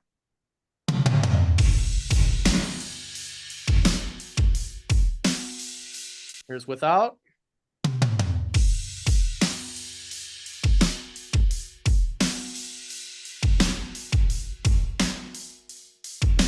And then with, right? We'd start to get a sense of space and some width and some depth along with those drums, like maybe the drummer's playing in a room, right? In an actual space. Still not crazy about where we're at in terms of that room, so I'm just going to kind of play with it a little bit.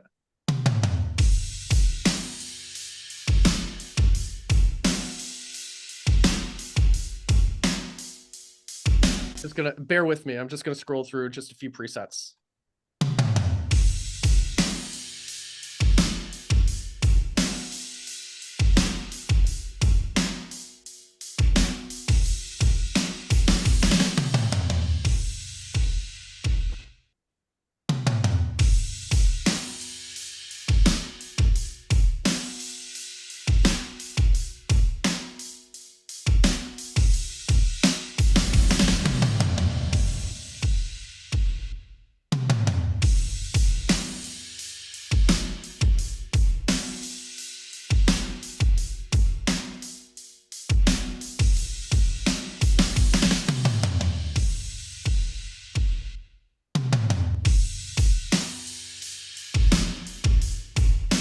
I'm gonna go back to that chamber. I really like the way it sounds. I think it's cool. Actually gonna do some tone shaping on it a little bit though. Roll off the high end.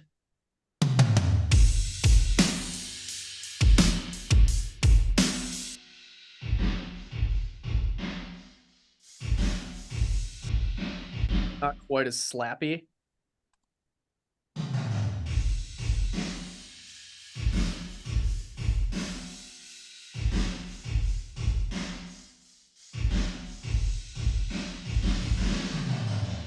Roll off the low end here too.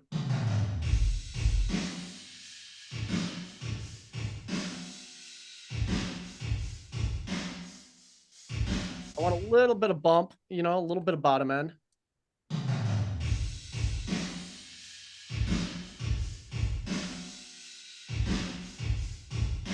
Cool.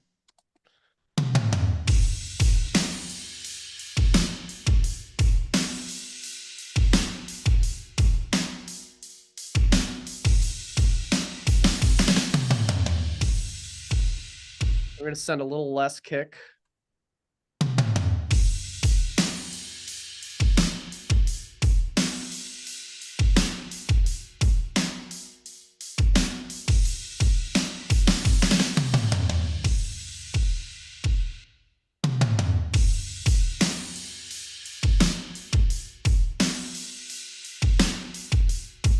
Yeah, that's exactly what I was thinking, Rob.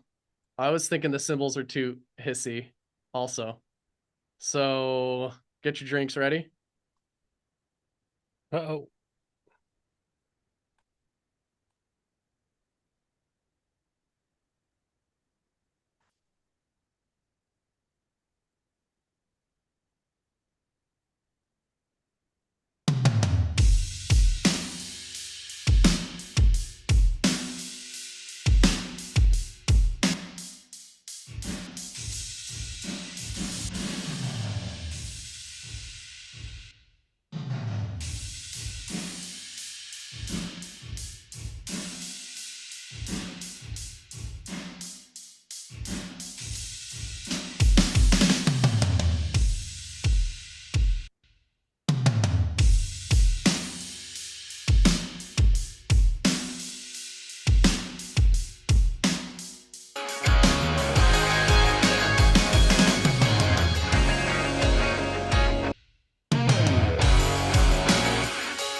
Go to this chorus.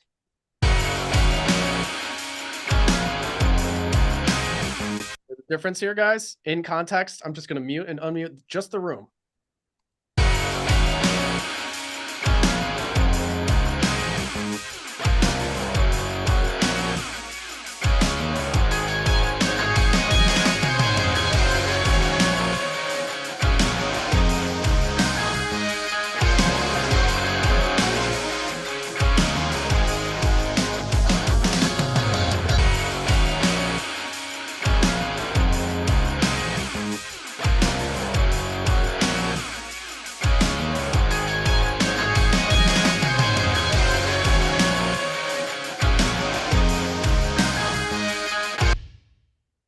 Is that it sounds like a drummer now. Yeah. Right? Sounds a lot more real. A lot less like samples, which I think they probably are. Just wait. Wait, we're going to step this up. We're going to elevate this even more. Whoa. There's a reason. Yeah, take it breathes. Also, take a breath.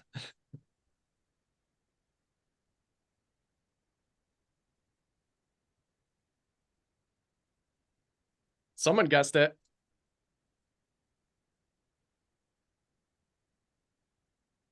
Someone guessed it.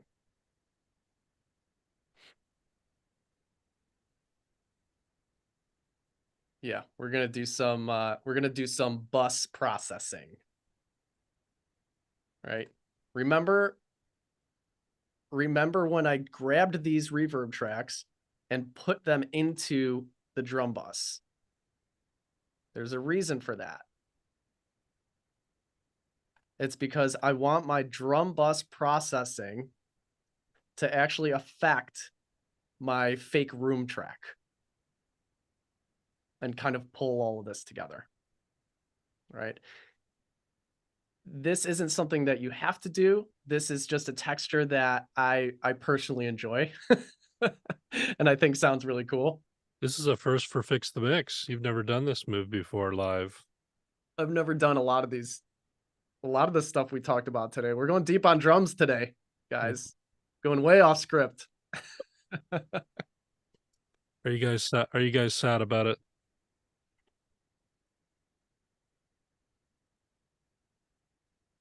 I don't think they're sad, Jake. A little bit of a drum workshop, I guess. As a drummer, I approve. We got a drummer's approval. We're good to go. The guitars need some cleaning up, but the real culprit here was getting these drums sounding absolutely great. Yeah, for sure. Cool. Let's do it.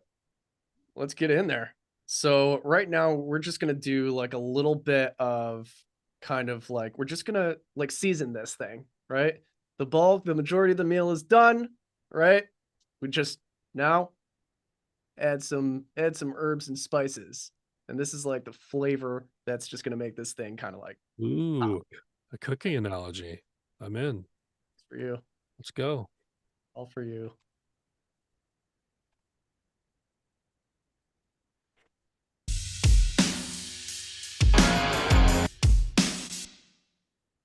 So what I'm going to do is I'm going to drive this through a few different stages of saturation to introduce more imperfections into the sound. First stage is going to be a little bit of tape. I say a little bit of tape and then the needle just like slams.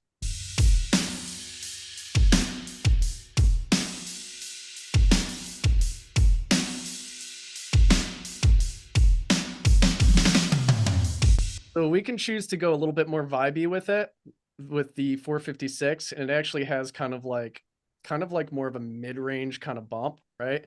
But I really like the attack and like the high end that is already here in these drums, and I want to kind of keep that intact. So I'm going to flip it to FG9 instead. You can hear, you know, if you listen really carefully, I'm just going to flip this switch back and forth. You can hear the differences in the tone that's happening.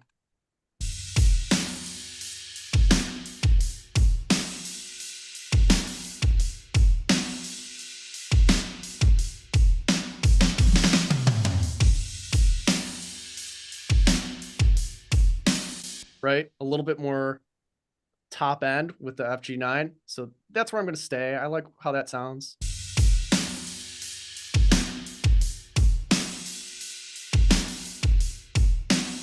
And then there's the with and without, right?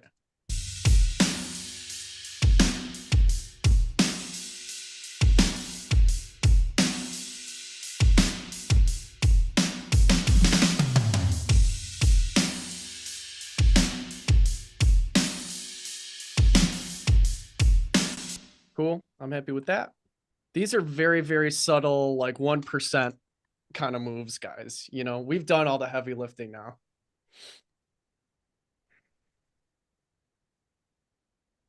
I'm also going to drive this kit through some console saturation. Again, probably another first for FTM, Fix the Mix.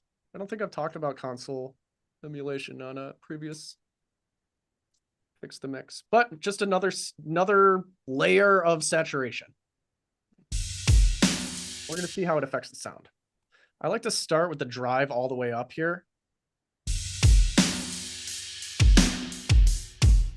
And then I'll just kind of flip through the different consoles.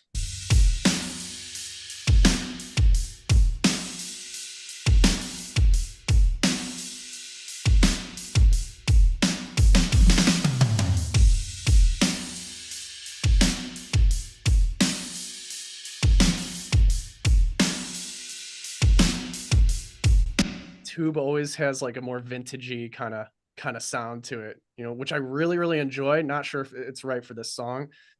I I like the Neve or the SSL.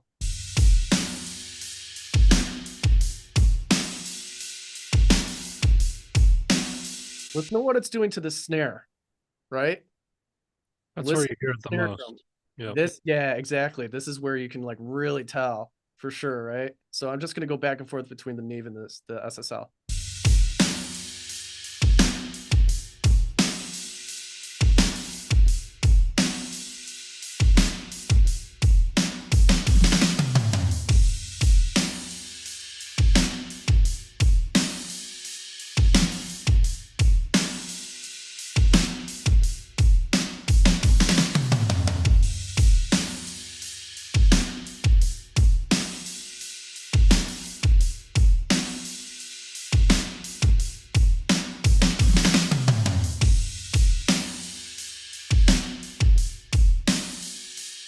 I could go either way. You know, when I can't. The SSL is doing a nicer thing to the cymbals, in my opinion. Yeah, it's letting them breathe a little bit better. Let's listen in context.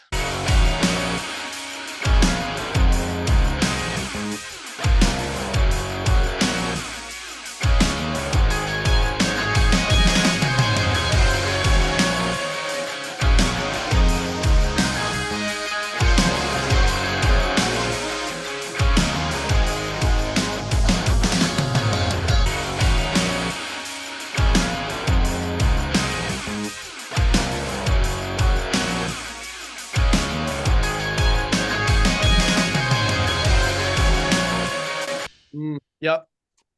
SSL gets it for me.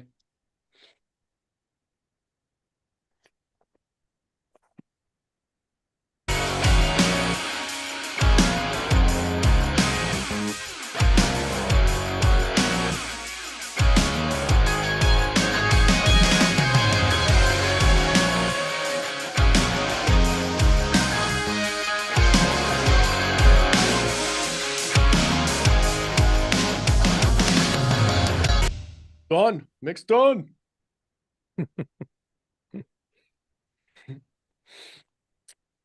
Now I'm going to add some extreme compression on this channel. Extreme compression. Just like aggressive, next level compression here. Okay. But I'm going to do it in parallel, right? So I'm going to use the mix knob to dial in just a touch of it, right?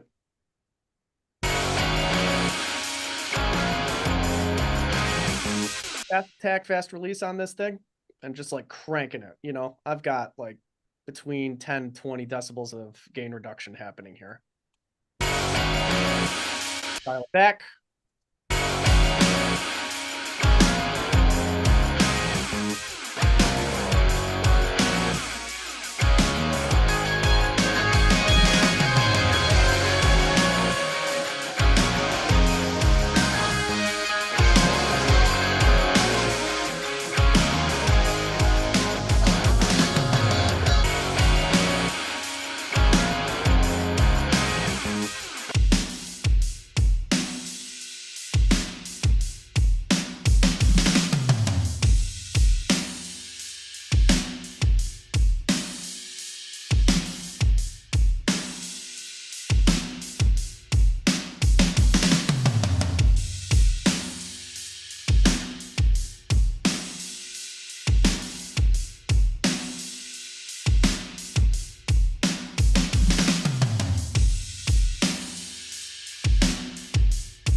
Wait.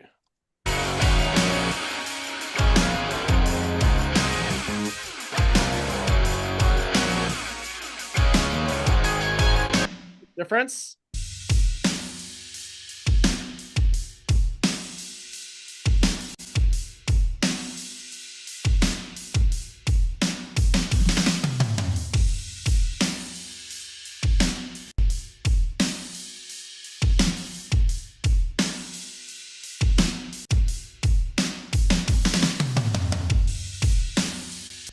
So there's a little bit of pumping that's going on here.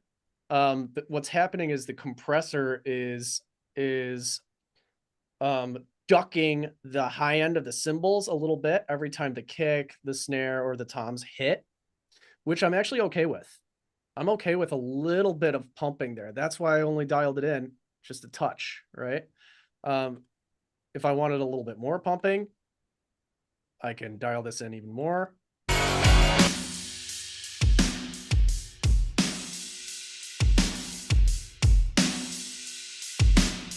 Really want to touch. And then if I wanted less pumping, I could actually use the internal sidechain filter on this compressor so that it doesn't listen to frequencies up to 250 hertz.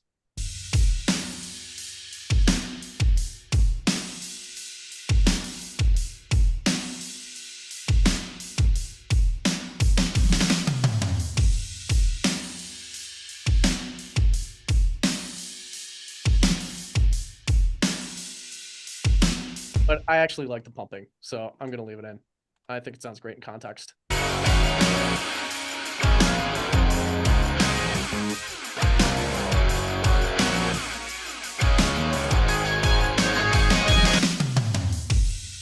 And I like the sound of the room mics also pumping a little bit with the kit.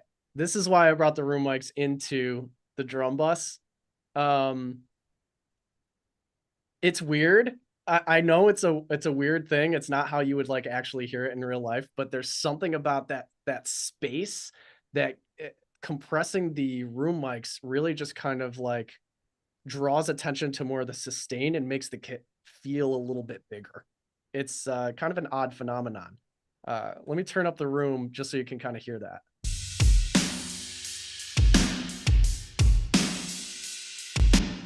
What?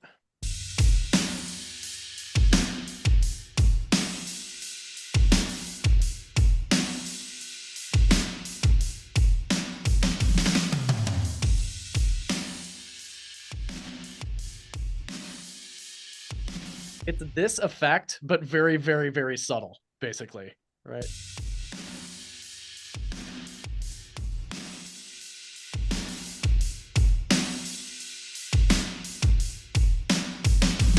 Very difficult to hear. It's more of like it's felt more than heard kind of thing, right?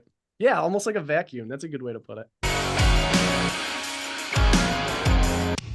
If you wanted more of that effect, like I've done this before too. I'm showing you all the secrets today. All my secrets, all my little tricks.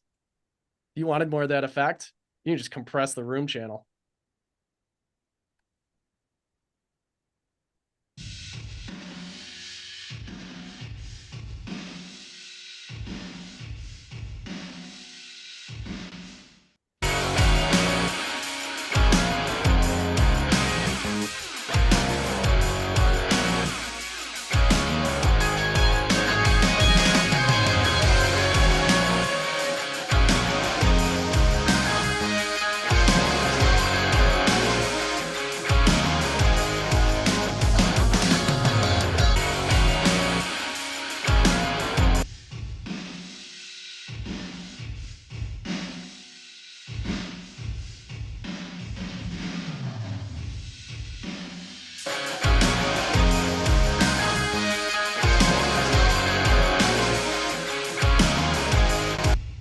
Okay, last little tweak.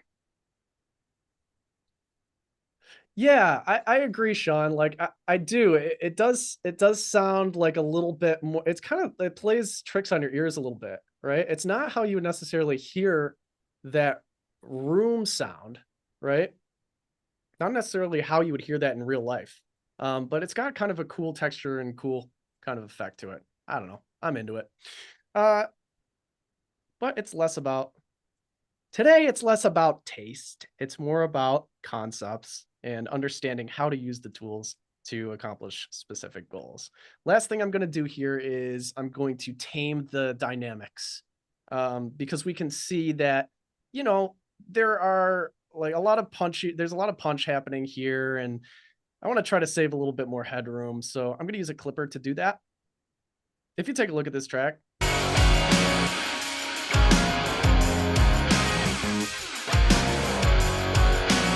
dancing all over the place, right? The signal level is dancing all over the place. So I'm thinking, okay, be nice to your future self. Tame the dynamics here a little bit. So this is what I was talking about before. This will save you a ton of headroom. Watch this closely. This is very important if you want your mastering engineer or your future self to be happy with this. Yeah. So I'm gonna go ahead and I'm gonna clip the tops of the waveform a little bit.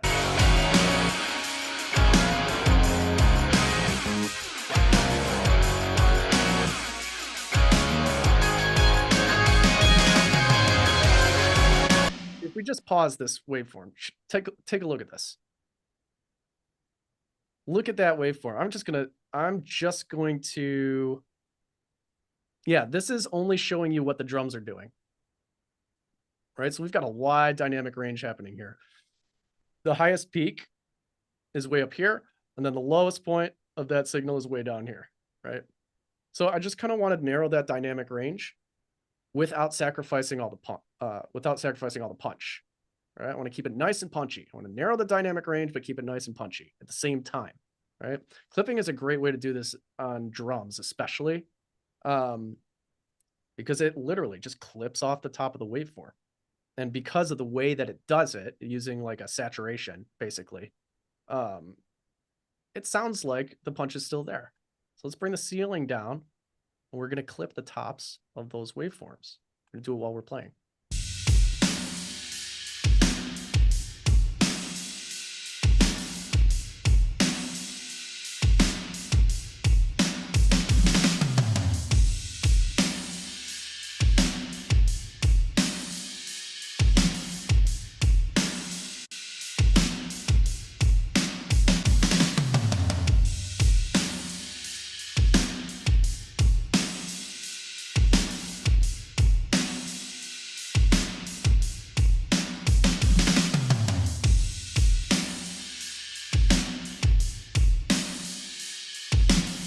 Okay, so without clipping, check this out. This meter right here for drums.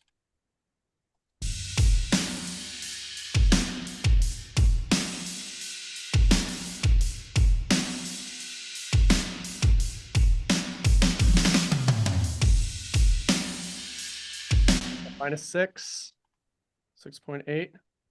Now let's clip it a little bit.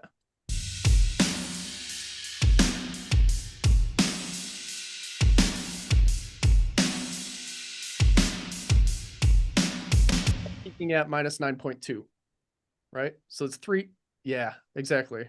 It's about 3 decibels of headroom, and the drums don't sound different. They don't sound different. They don't sound quieter. They don't sound distorted. It's not too much.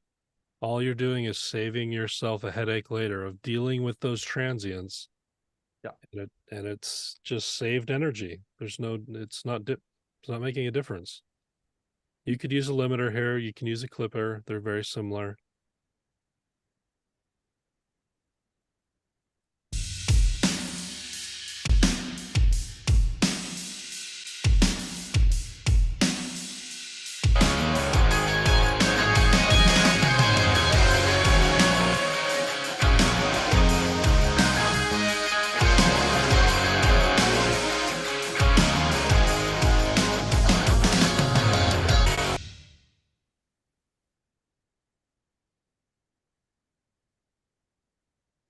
Four.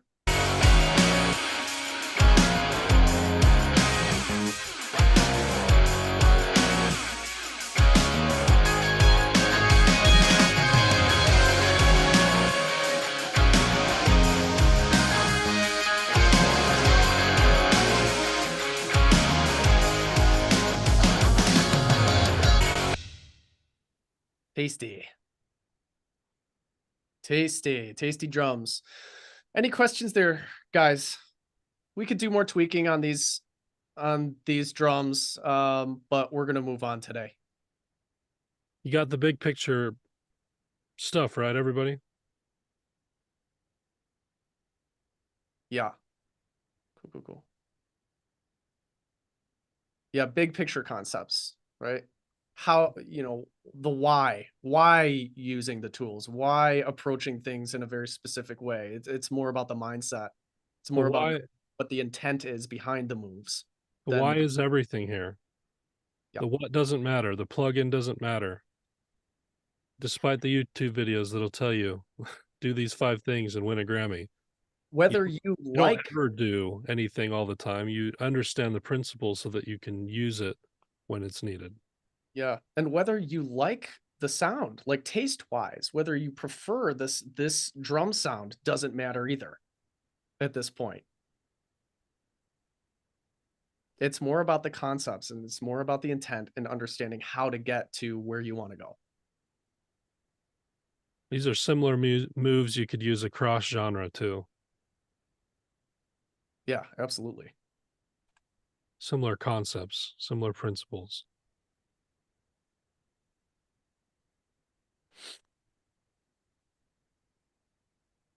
Cool. Happy to answer a couple questions before we take a break and move on. How long is the class? Probably just going to do another hour or so today. Are you getting the recordings, as in the replay of this session? Yes, it's in the school platform. Just log into school. It's in the classroom section, Stephanie.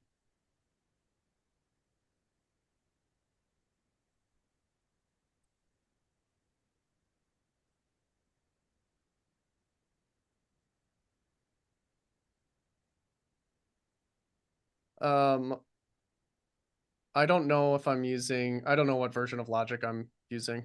It's not the newest one. It's not the latest 10.8. It's the one before that. Yeah, that sounds right. Yeah, I haven't updated to a most recent one. There are free clippers. How much clipping did I just apply? I usually like to apply as much as I can get away with without it like distorting the track. Yeah, go until you can hear it and then pull it back a little bit so you can't hear it and just see how much headroom you can save. All that headroom is just a wonderful thing to save for later. What's your favorite sandwich? A cheeseburger. Is a cheeseburger a sandwich? I'm going to go with sandwich, right? I'm going to go with maybe. If not, Cheeseburger Club.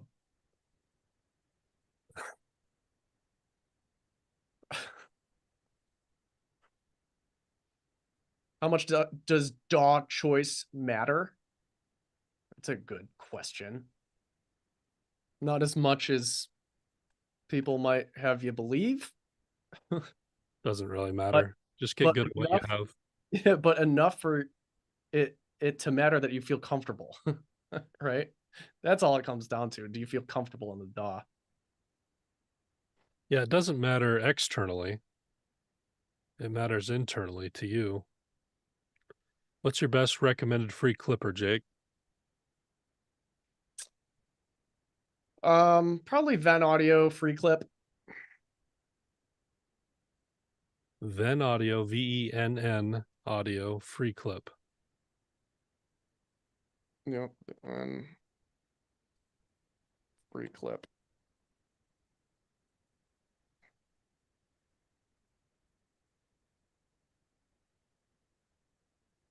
Clipper and a limiter are slightly different. A limiter limits the transient, a clipper literally chops it. Why, MS, why did you choose those specific plugins over other ones? Are you just used to them? Yeah, I'm just used to them. They're just my go-to tools. Yep. Everybody's gonna have like they're just kind of like go-to tools. I knew that I wanted a tape, you know, like this is how I think of it. I know that I wanted a tape saturation, right? From there, it's like, okay, you can pick a you can pick a million tape saturators and then just play with them, right? That's just the one that I like. That's what I think of. I don't think of like, oh, I'm going to use this plugin. I think, what type of effect do I want? Do I want compression? You know, do I want transient shaping? Do I want tape saturation? Do I want console saturation? Do I want clipping, right? I don't think about the plugin itself. I think about the process, right? The effect that I want to, how I want to manipulate the audio signal, right? You know, we've done these sessions with stock plugins. Doesn't matter. Yeah. And those are just my go-to tools. You know, I select tools that are easy to use personally, that are easy to use and sound good. You know, simpler interfaces, easier to use, sound good, right?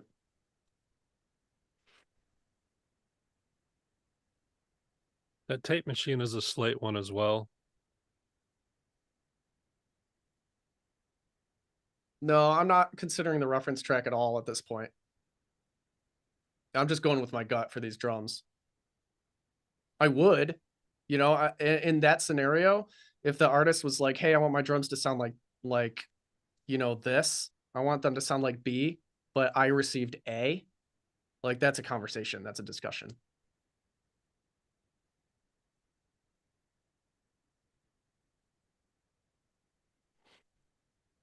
Yeah, typically I would be making a lot of these decisions just based on the artist and the reference. Today I'm just going based on my gut. Yeah, we'll compare it back in the end though. We'll always come back to an objective foundation. Yes, sir. Cool. Should we take 5 and then finish this thing up? There's quite a bit of work to do in the mid-range with the guitars and that synth, that brass synth. that brass synth, which is driving me a little crazy. All right. All right. We'll give it 5. Bio break. I'm going to bring up a timer. Not just any timer, my favorite timer. The Goog. We're going to put 5 minutes on the clock. Fire it up. See you in 5.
Hi.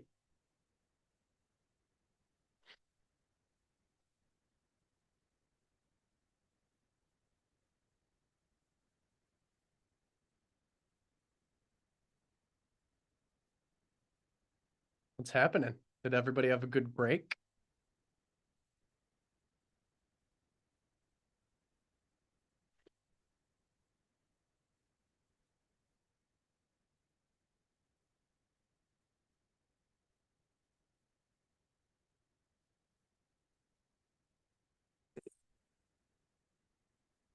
Made a sandwich. Nick had 2 White Castle cheeseburgers. Nice. Somebody ate some olives. I have not broken my fast yet today.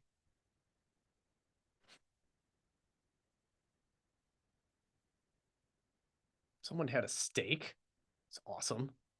Steak break.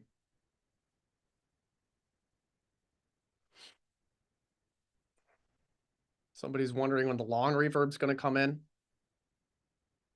I don't know. There might not be an opportunity for long reverb in this session. We'll see. We're not there yet.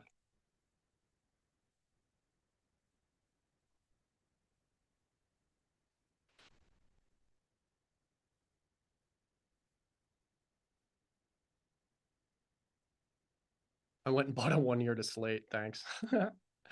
Tell him I sent you.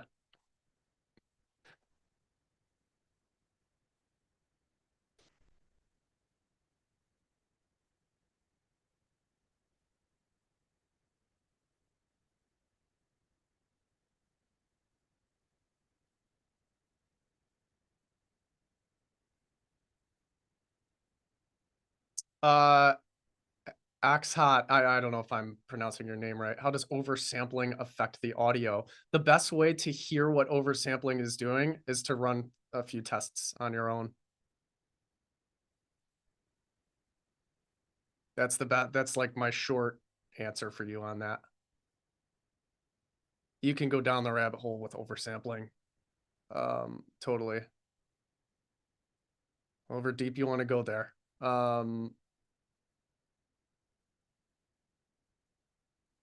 I oversample. I guess I just don't obsess over oversampling.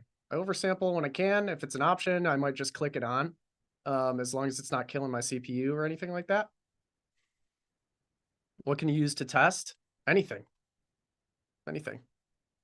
Yeah, if you have any like plugins or anything like that that have oversampling, you just click the option on and off and see if your ears can detect what it's doing. If not, it's probably not going to be a needle mover for you. You know, probably not something to really dig into. But we're not gonna get down that. We're not gonna go down that path today.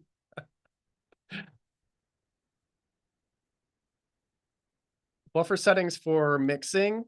I just go as high as I can possibly go. And for like recording, I just go as low as I can possibly go.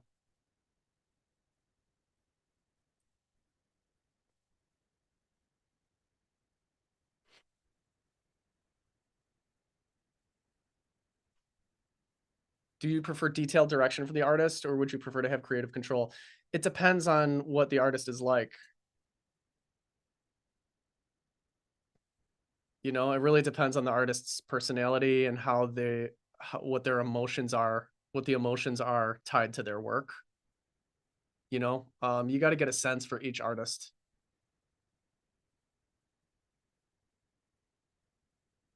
I can tell you that, you know, like the artists that I like to work with the most feel more like collaborations. Right? So they're the ones that are just like, hey, like I have this idea, like I love your taste, you just like run with it, and then maybe we'll make some tweaks. Right? But I have other artists who have like very like particular sounds in mind. And I like to give them as much, or I like to get as much guidance from them as possible. So it depends. Depends on who you're working with. It's artists, man. You're working with artists, you know. Everybody deserves their own, and everybody's their own person, so everybody deserves their own kind of attention. It's never like black and white for me.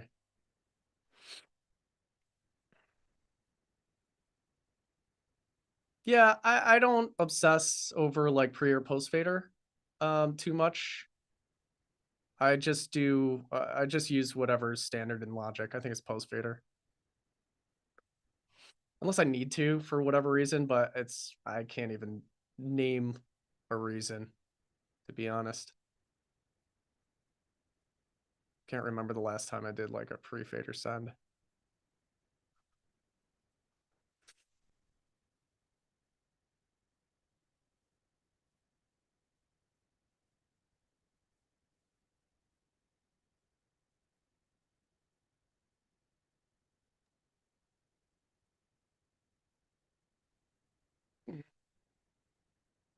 If you're not hearing like the saturation changes, Marty, it's, you know, it's probably might be ear training.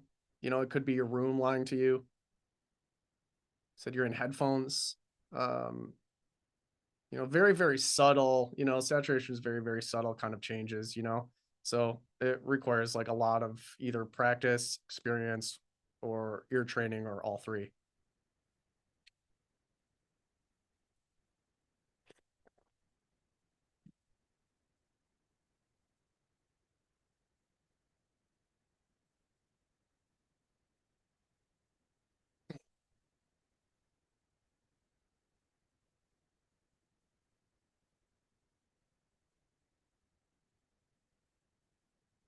Yeah, you can use the 3 buckets in the producing stage, sure.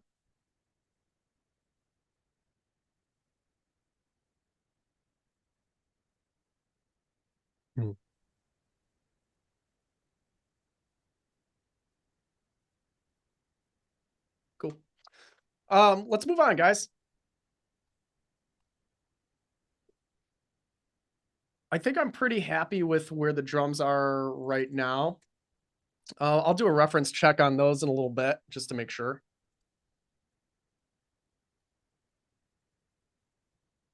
Just kind of go from the beginning and kind of get a sense of where we are.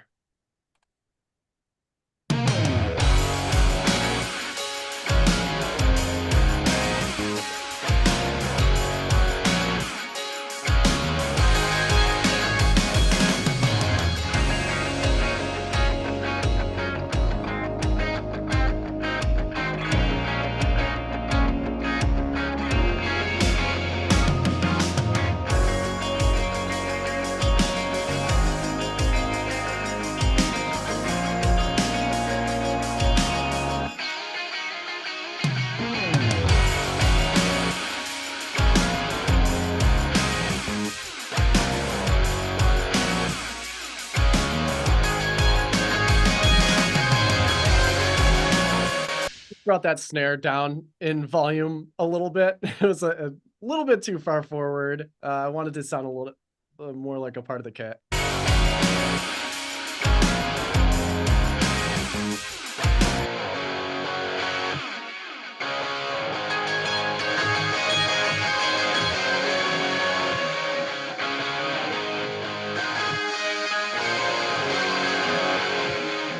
We know where that's coming from. We know exactly where all of that's coming from. Right there. All right.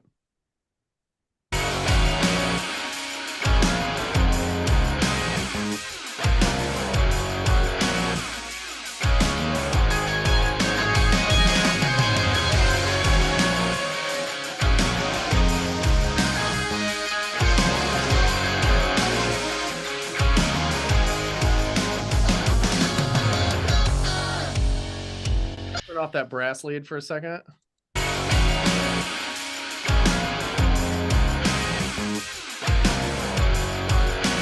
So right now I'm just putting a dip in the bus, the guitar bus.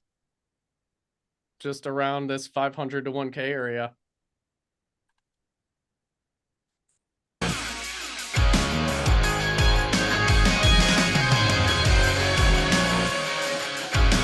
I'm gonna get a little bit more granular with it here.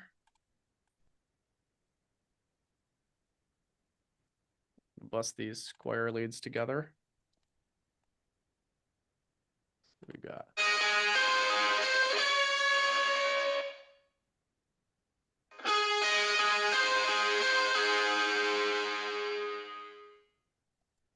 Yeah, I'm gonna go in here with the scalpel and just kind of like carve out some space here.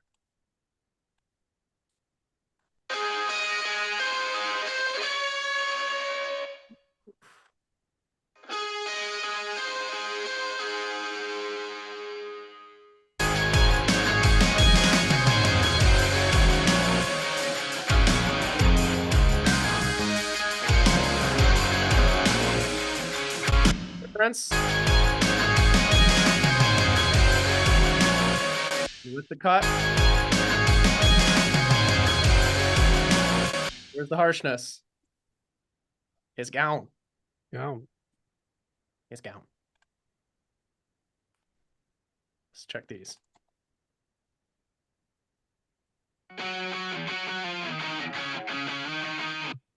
Okay, so we have a lot going on in that upper, like this 2000 area. Let's see if we can get rid of that, some of that stuff.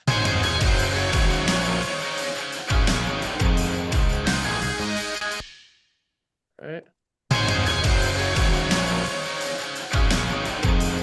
You'll hear those guitars moving. Right? You need it to live in this spot in order to hear them. One might argue that you can actually hear them better now that there isn't the masking happening in the upper mids.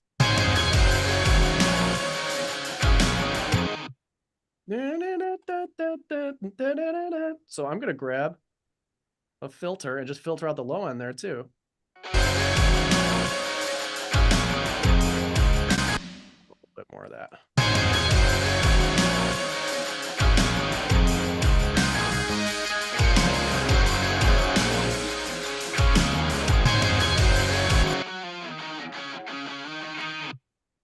Listen to this.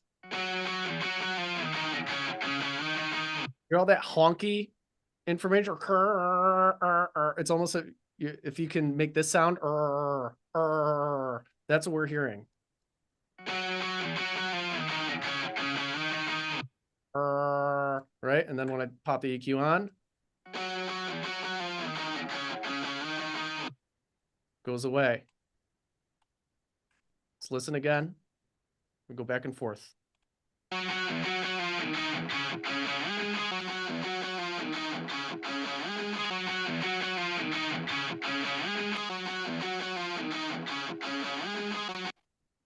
Hear the difference?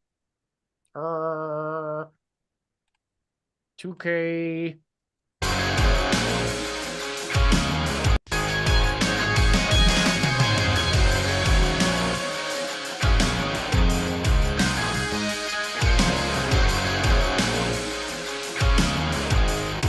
Let's check out these chimes. What are we hearing?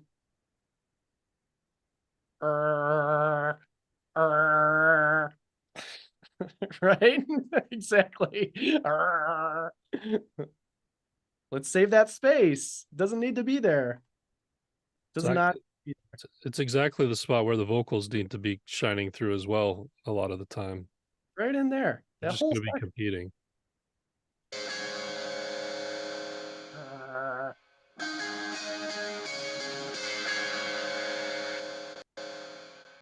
Right. And we are like altering the sound quite a bit. Right. But in context. Yeah, that doesn't sound good soloed. No. It doesn't need to, though. Not too much. There's still, now there's like a resonant frequency that that's hitting me a little bit in here.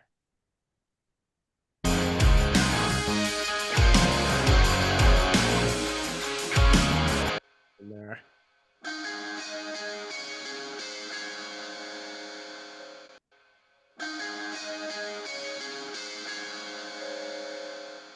That ring? Wah. Yeah, hear that ring?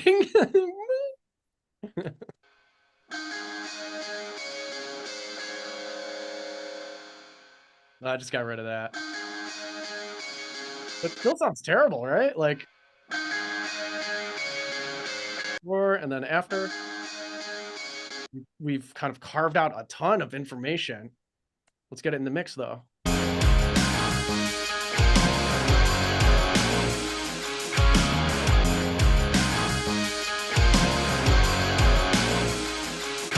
What is it? The same as this lick? Nope. There's another lick in here. Get the square lead.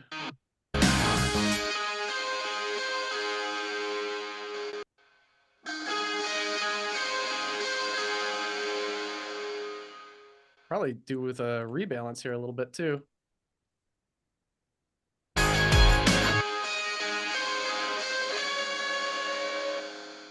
We got so much buildup happening here though.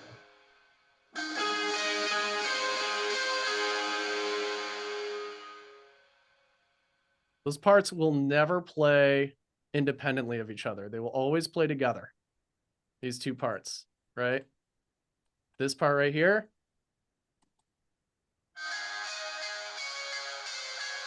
And this part right here.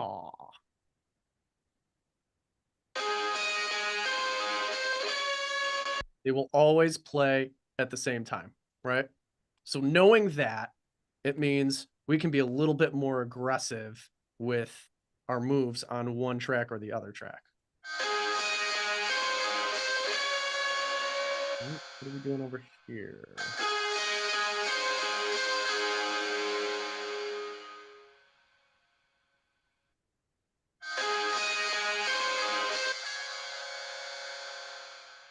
Yeah, you know, I might just do that.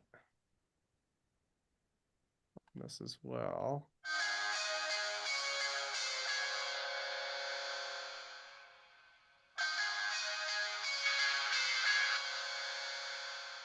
I'm gonna like let it live like right here. Like just tickly. Choosing the best part of this sound and kind of getting rid of everything else. Yeah.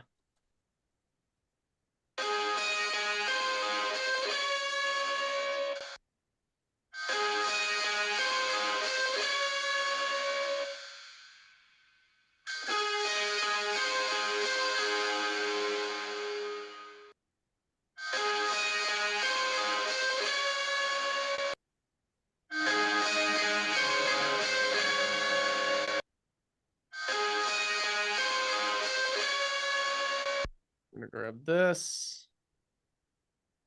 Same thing. Cool. And then we're gonna zoom out.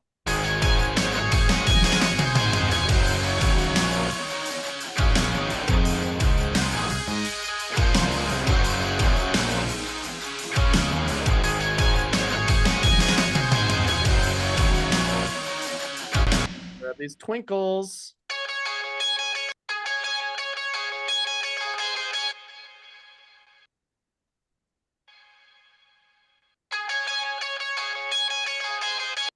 Same thing here.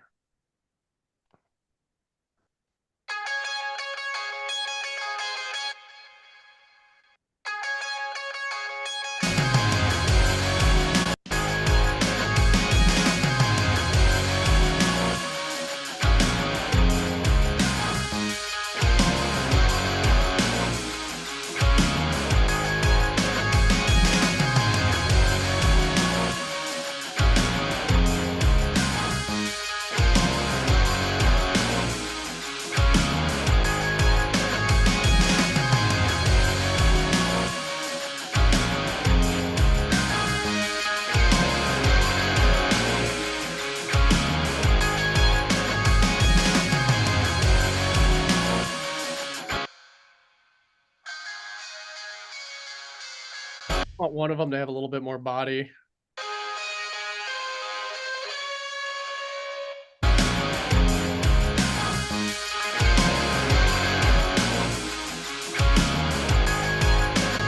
So much sonic energy.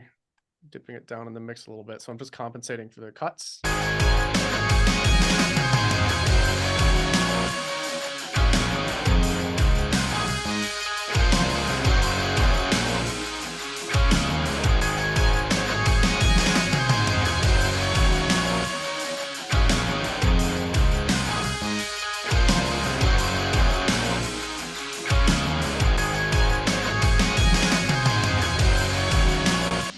There we go.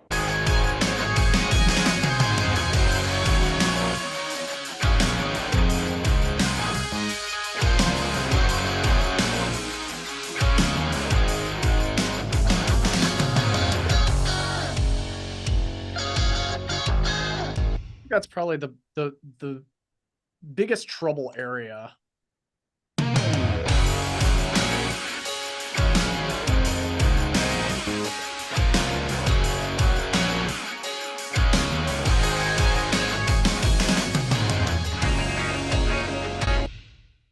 I also am gonna just lightly tap this in the 1500 to about 4K range with some soothe. Thank you so much. Getting your goat a little bit. It's still drilling me a little bit. You should come work in my world. This is soft serve ice cream in my world.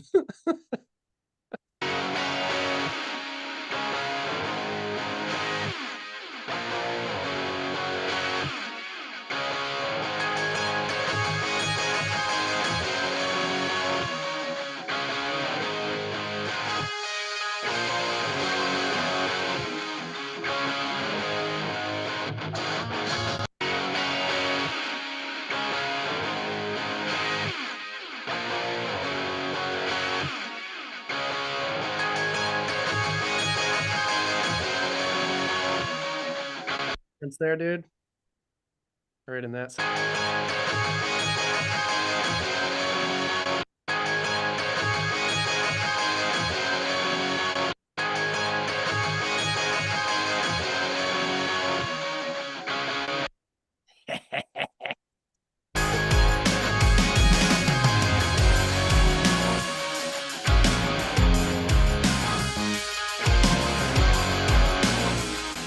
Do another step further and just kind of like roll off everything. Yeah, we don't need any of that hissiness here. Right there.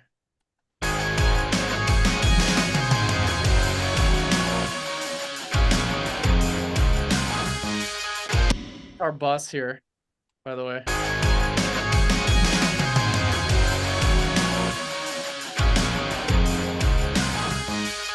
Yeah, I agree, man. Let's get that octave. Somebody said the octave became a little bit more buried. But think about this too. You know, what do we got going on in vocal land in this spot? We have vocals going right over this section, right? So there's going to be a vocal element that comes into play here eventually anyway. So do we want to draw attention to it? Do we want it to be more textural? You know, I'm inclined to just kind of like prioritize the vocals a little bit more. But we can turn it up and see how it sounds.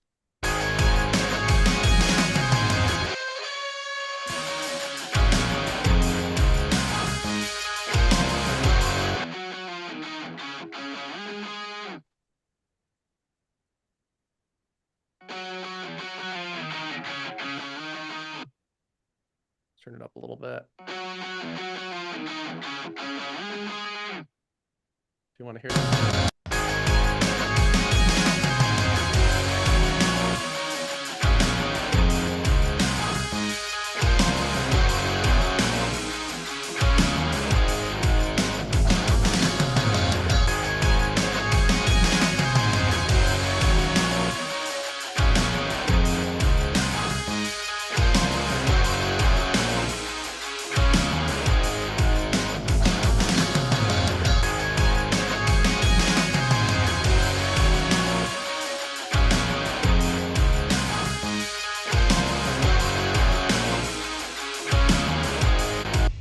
right? So like I really kind of castrated the low end on those lead guitars there.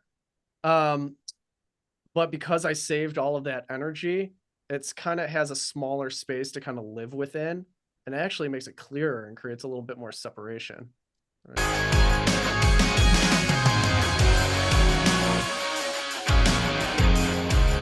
Hear the masking that's going on here?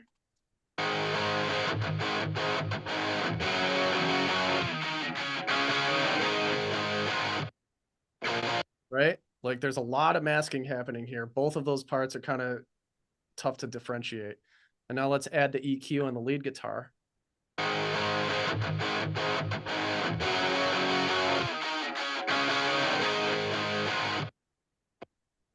They're separated. Right? Totally separate.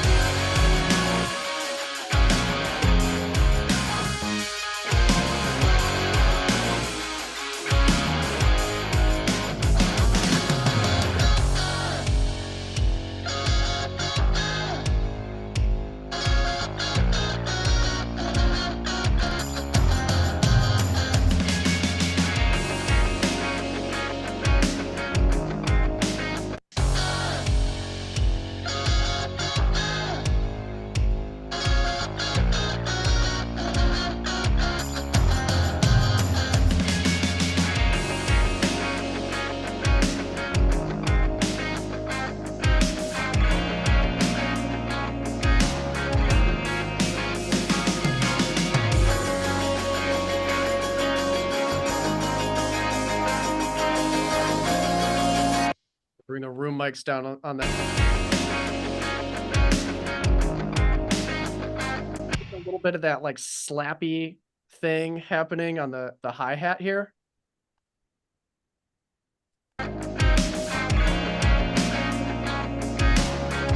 Right? You can hear like that slappy short room reflection happening in that section.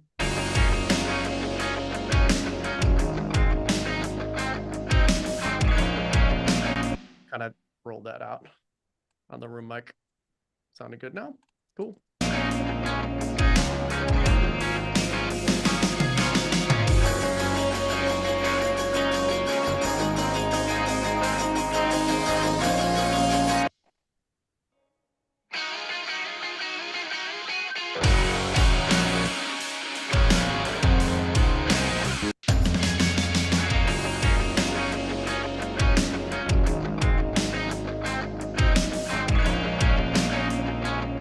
Look at what we're seeing now.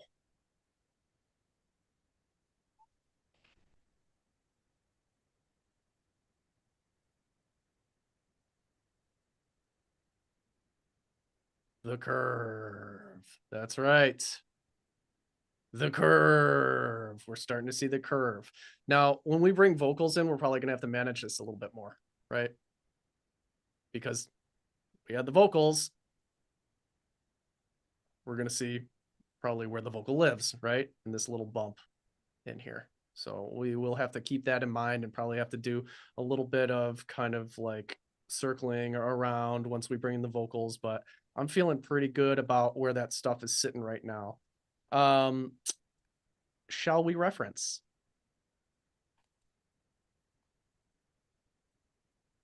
I believe we shall.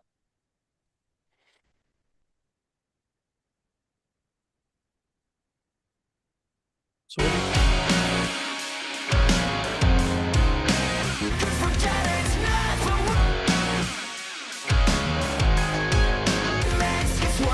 Let's get our vocals in,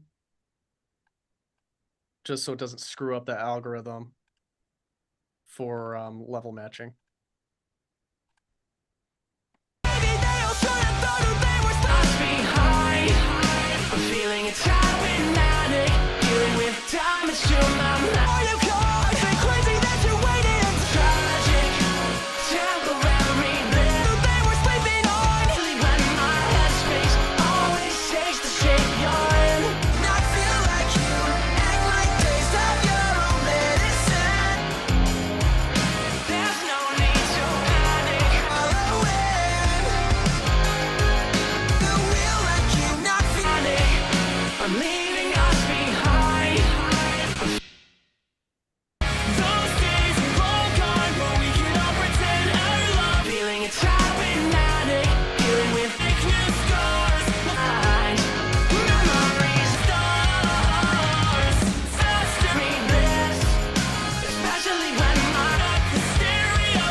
I think we're in the ballpark here. I think we're great. You know, I think the mix that we have right now is actually a little bit more immersive than a lot of the references that we have here. I think maybe there's one or two that are a little bit more immersive than the others. But the reason, this is a really good lesson, guys. Like, the reason I like to use multiple references is because it gives you more of a ballpark mentality, right? It relieves you of the pressure of trying to copycat something. You're not trying to copy your reference tracks. You're trying to meet or beat them, right? And the reality is different mixes, every mix sounds different. Every single mix just sounds different, right? So relieve yourself of that pressure a little bit. Pull in 2, 3, 4, 5 mixes that you think sound great. And then pull in, you know, 1 or 2 mixes that you think sound not so great. And set the bar for yourself in terms of a range rather than one specific thing to try to copy. Make sense?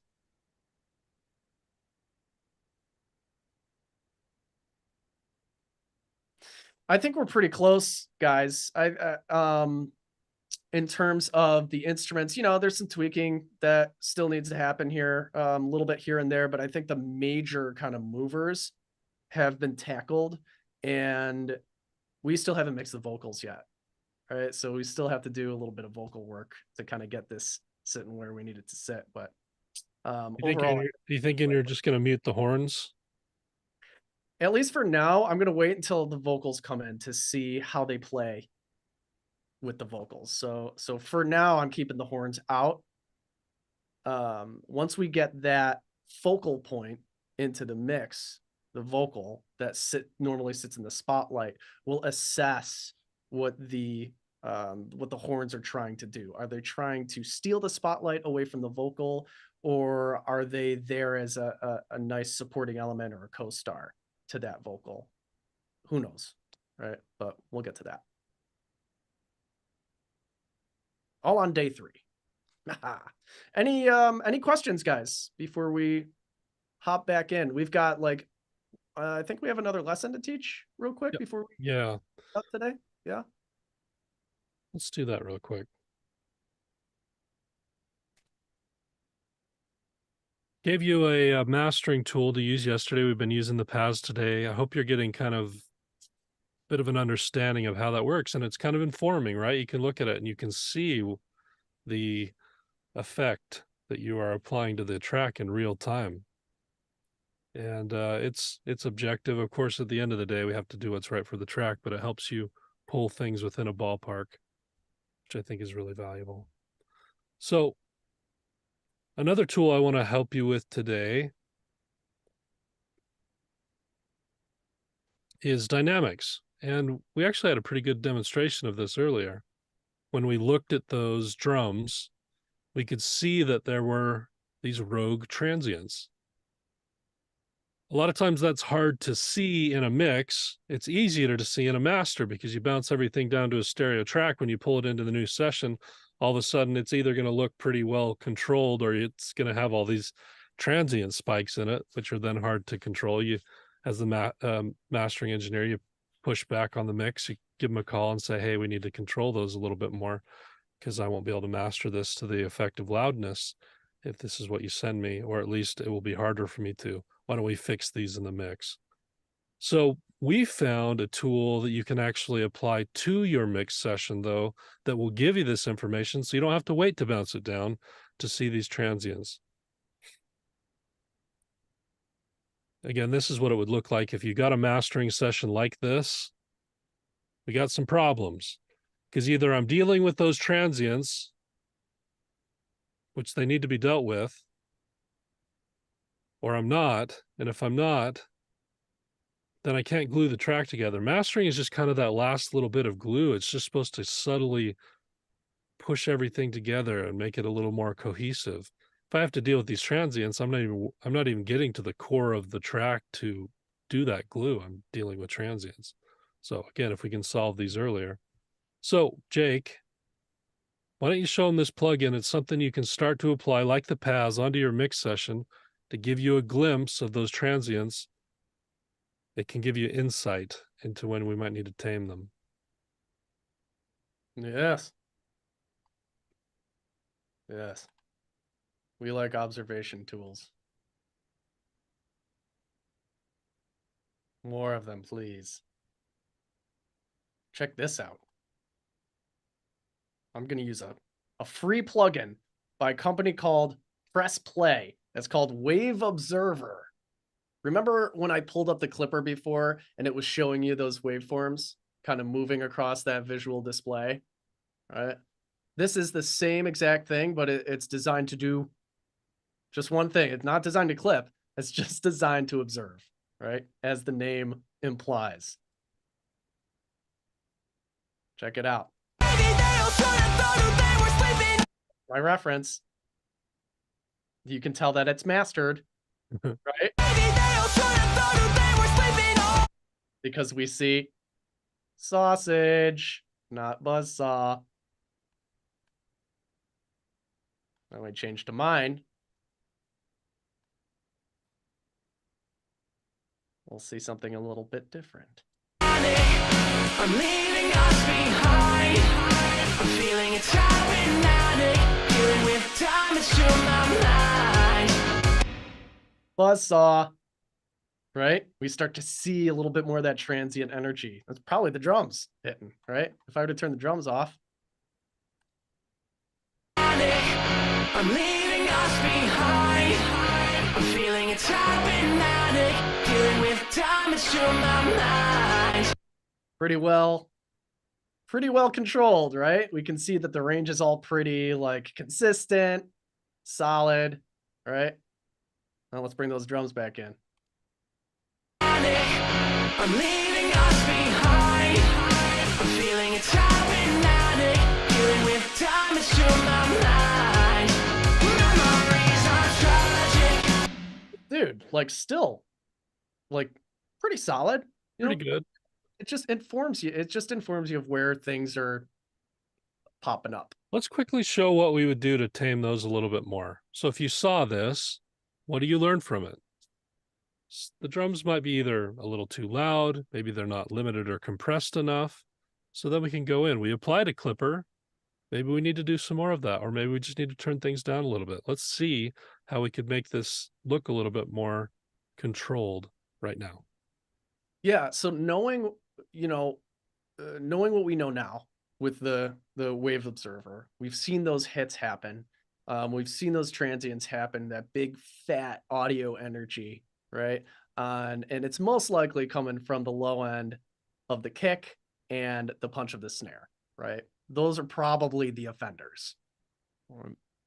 So I'm going to go in here to the kick, and I'm going to see if we can save some headroom here by clipping it a little bit more on the bus, on the individual track. Let's see.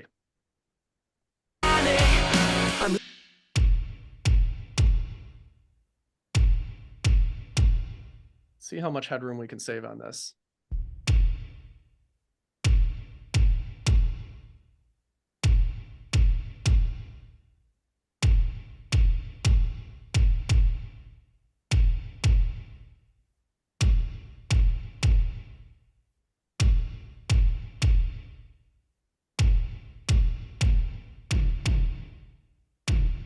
Starting to hear distortion there, right?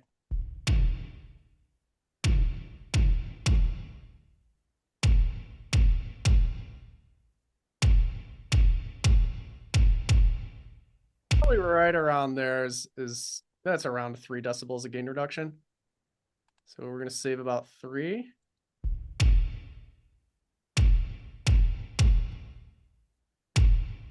More than that. A lot, so 12, yeah. Almost 4. All right, almost. Cool. Snare. Let's do the same. Let's grab a Klipper.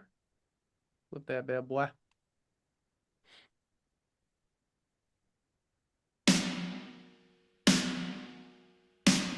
How much we can get away with. Probably fatten that snare up a little bit too.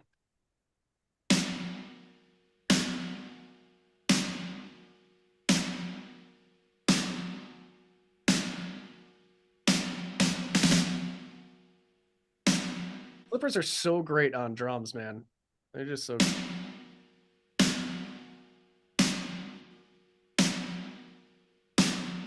Saved quite a bit there, right? So peaking at about -12 here, and then we clip it. Yeah, -14. So saved a couple decibels there. All right. Some people get excited about cars or money or shiny things. I get buzzing whenever we save a little bit of energy. Oh yeah. Transient energy in a mix, whether through EQ or compression. That's what gets me going, I'll tell you that. Oh yeah. I lay awake at night thinking about just saving transient energy. Saving transient energy, you know, saving sonic energy. Rebalancing the spectrum. Mm. Those are all, that's all talking dirty to me. So hot. Yeah. I'm leaving us behind. I'm feeling it's hypnotic. Dealing with damage to my mind. Memories are tragic. Temporary. Look at that. Would you look at it? Would you look at it? Just look at it. Just look at it. Right? Look at how much energy we saved. By that spiky one right there is the tom, by the way. That one? Yep. That makes sense. It's the tom. That's what we didn't that's what we didn't clip. Let's take care of it.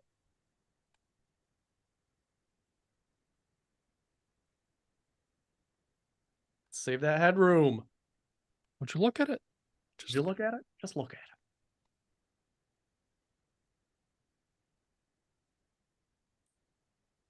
Come on, Toms. There we go.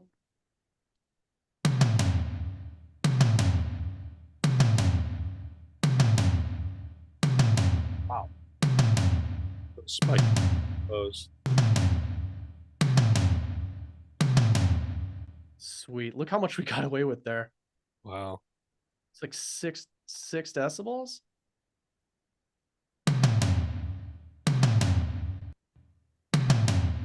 Wow. So here's the thing.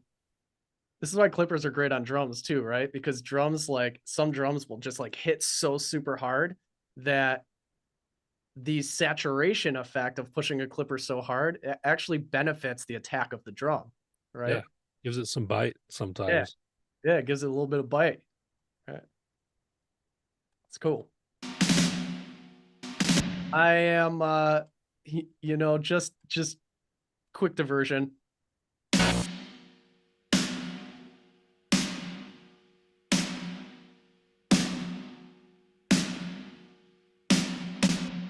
Want to see how that sits in the mix. I'm leaving us behind. I'm feeling it's hypnotic. Dealing with damage to my mind. Memories are tragic. Again, this is like my taste, right? I just love like a deep, you know, that deep shotgun snare that just like punches you right in the gut, you know? On this style for sure. I'm leaving us behind. I'm feeling. Hear the difference there, guys? From like hitting a pencil on a piece of paper to just like wailing and some just punching somebody right in the gut.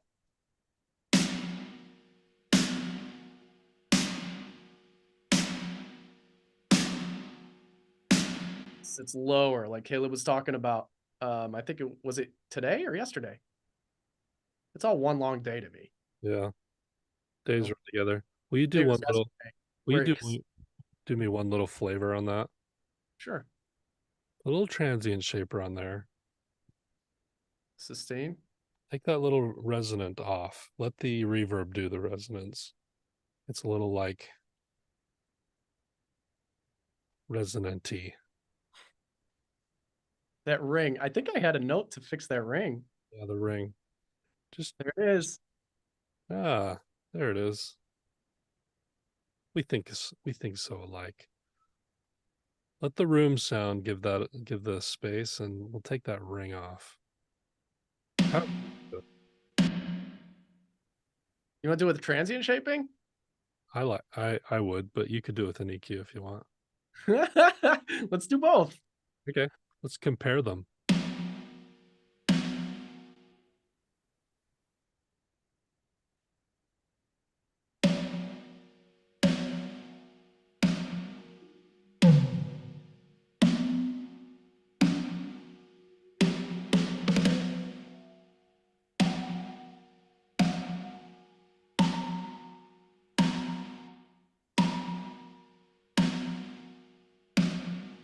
You're going to be in a few spots. That's why I like the transient shaper, because all of a sudden you're doing like 4 or 5 different little little comb cuts. Yeah, doing some comb cuts. You want to do it on just the snare body or the? I mean, this is where the offending track is, right? I think so. Yeah. So he says, turn down the sustain.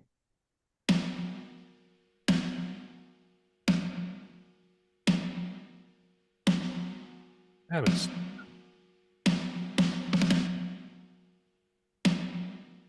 hear it as a whole.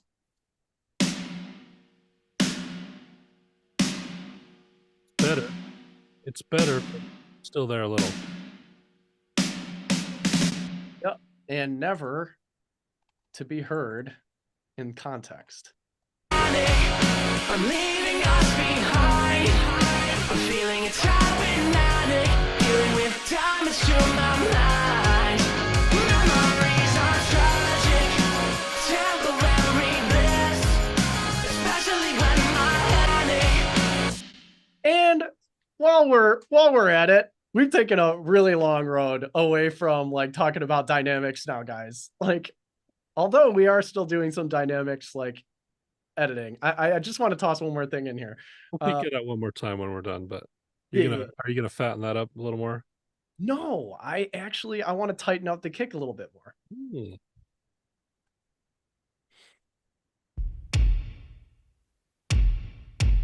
And we can do this in so many different ways, right? A ton of different ways to do it. I'm just going to start the transient shaper.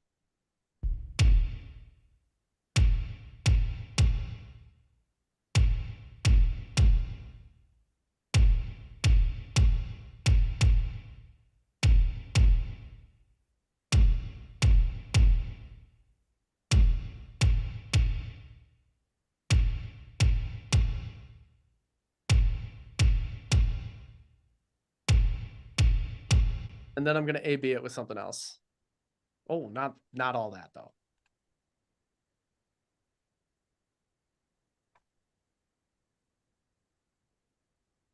Get a compressor. I'm just going to slam it. Some slow attack.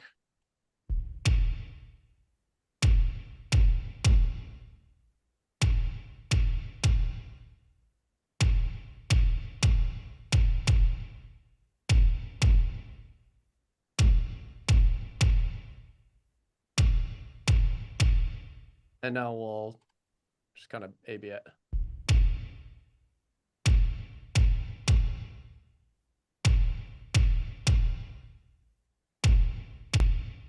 Let's try less sustain.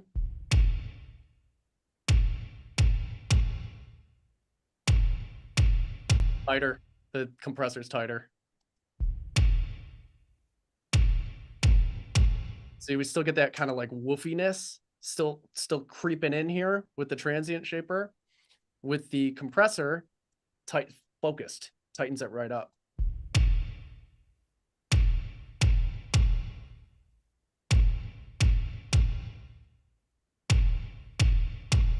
Now, I'm interested to know what would happen if we stacked a couple transient shapers here and took the sustain down all the way again.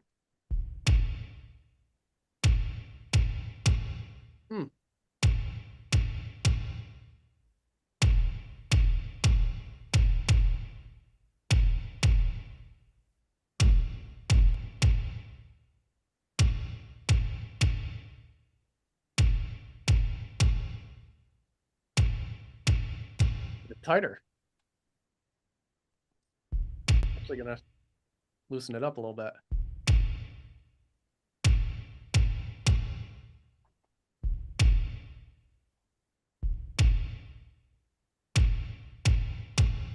Let's hear it in context. I'm leaving us behind.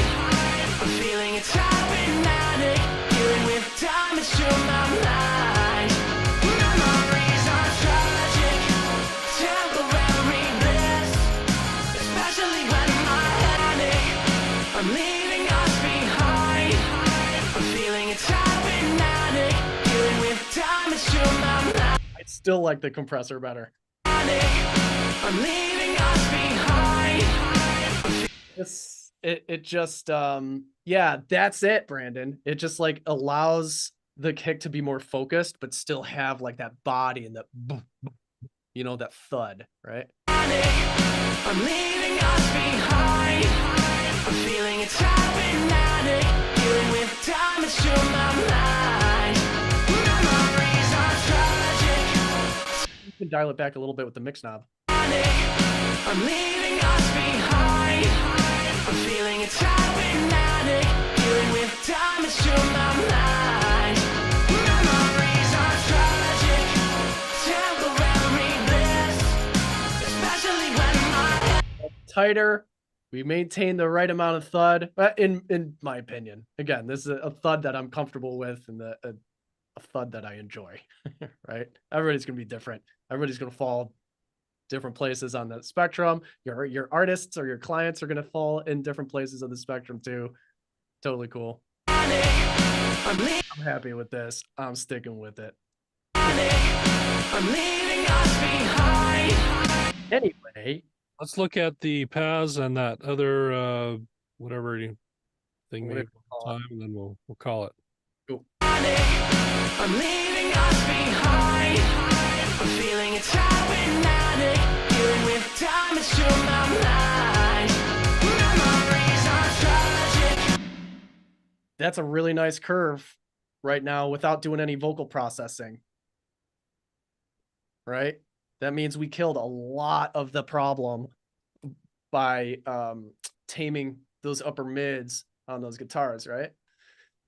I'm leaving us behind. I'm feeling it's hypnotic. Dealing with time is through my mind. Memories are tragic.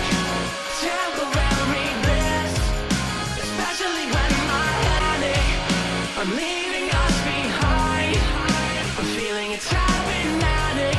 Dealing with time is through my mind. Memories are tragic. Temporary bliss. Especially when I panic. Super cool. It's a lot of the fixes, you know what I mean? So now that we've done a ton of the fixing kind of stuff, I can spend more time enhancing this mix and trying just like little things here and there, experimenting with some saturation to see how it, you know, how it affects different instruments. But for the most part, like this feels like a really good baseline to be at. All right. I feel pretty confident with that. And it's nice and immersive too. You know, it's wide, it's three-dimensional. There's a lot of depth to it. You know, it's super interesting. Kind of pulls you in. All right. Cool. All this I am happy with. Anything to wrap up? You got an assignment? Yep, let's get to it. Caleb, you guys happy? You guys happy with this today? You got some like light bulb moments, aha moments. Nuggies. Yeah, very new. That's okay. Just absorb it. You know, just take it in, watch the process, just try to follow along best you can. You know, engage in the osmosis that comes from just being with the community and being a part of these sessions. You know, the more you're around it, the more it just starts to become second nature, right? It'll soak in. Just keep Yeah. going. You get No, stuck, you- just keep no, you- going. Write no, you- down questions, take notes. It's now your turn. Go ahead and do exactly what we were talking about today. Let's tame some frequencies. Let's clear out the mud. enhance when necessary. Same thing for dynamics. Let's get those controlled. And then try the buckets method on the instrumentals. There were maybe even some guitars that could have a little bit of reverb on. Play with that stuff. Go for it. It's fun. See if it works for your process. Take what works inherently to you. Just what makes sense. There's no one way to do anything. Just take the underlying principle and find your way of doing it. That's what it's all about. Yeah. Tomorrow, a huge day, vocal day. It's the hardest part of mixing, in my opinion, is vocals. We're going to get to it. We're going to get these sounding really expensive. We did get the originals, right? The non-compressed ones, Jake. We did. We got them as non-compressed as we could. Wait, hey, better So not. Yeah, and I did, guys, when I posted the multi-tracks yesterday, I did include those. Tristan was nice enough to just he got back to me right away. He sent those over really, really quick. So thank you again, Tristan. Thanks for the opportunity to work on your art, and thank you for sending those over so quickly, not just for me, but for, the rest of the community to be able to have access to. Super awesome, man. 1000%. And thank you guys for being so cool and chat to each other and saying such nice things about us. We love you. We really do. I'm sick as a dog. I wouldn't miss this though. I got to be here with you guys. I just couldn't miss it. So very excited to be here. We love doing it. And thank you so much for being awesome, being cool, and helping each other. That's what it's all about. We'll see you guys tomorrow, same time, same place. Let's do vocals. Let's wrap this thing up. Then we'll master it for you. We'll see how it sounds. We'll compare it to the original.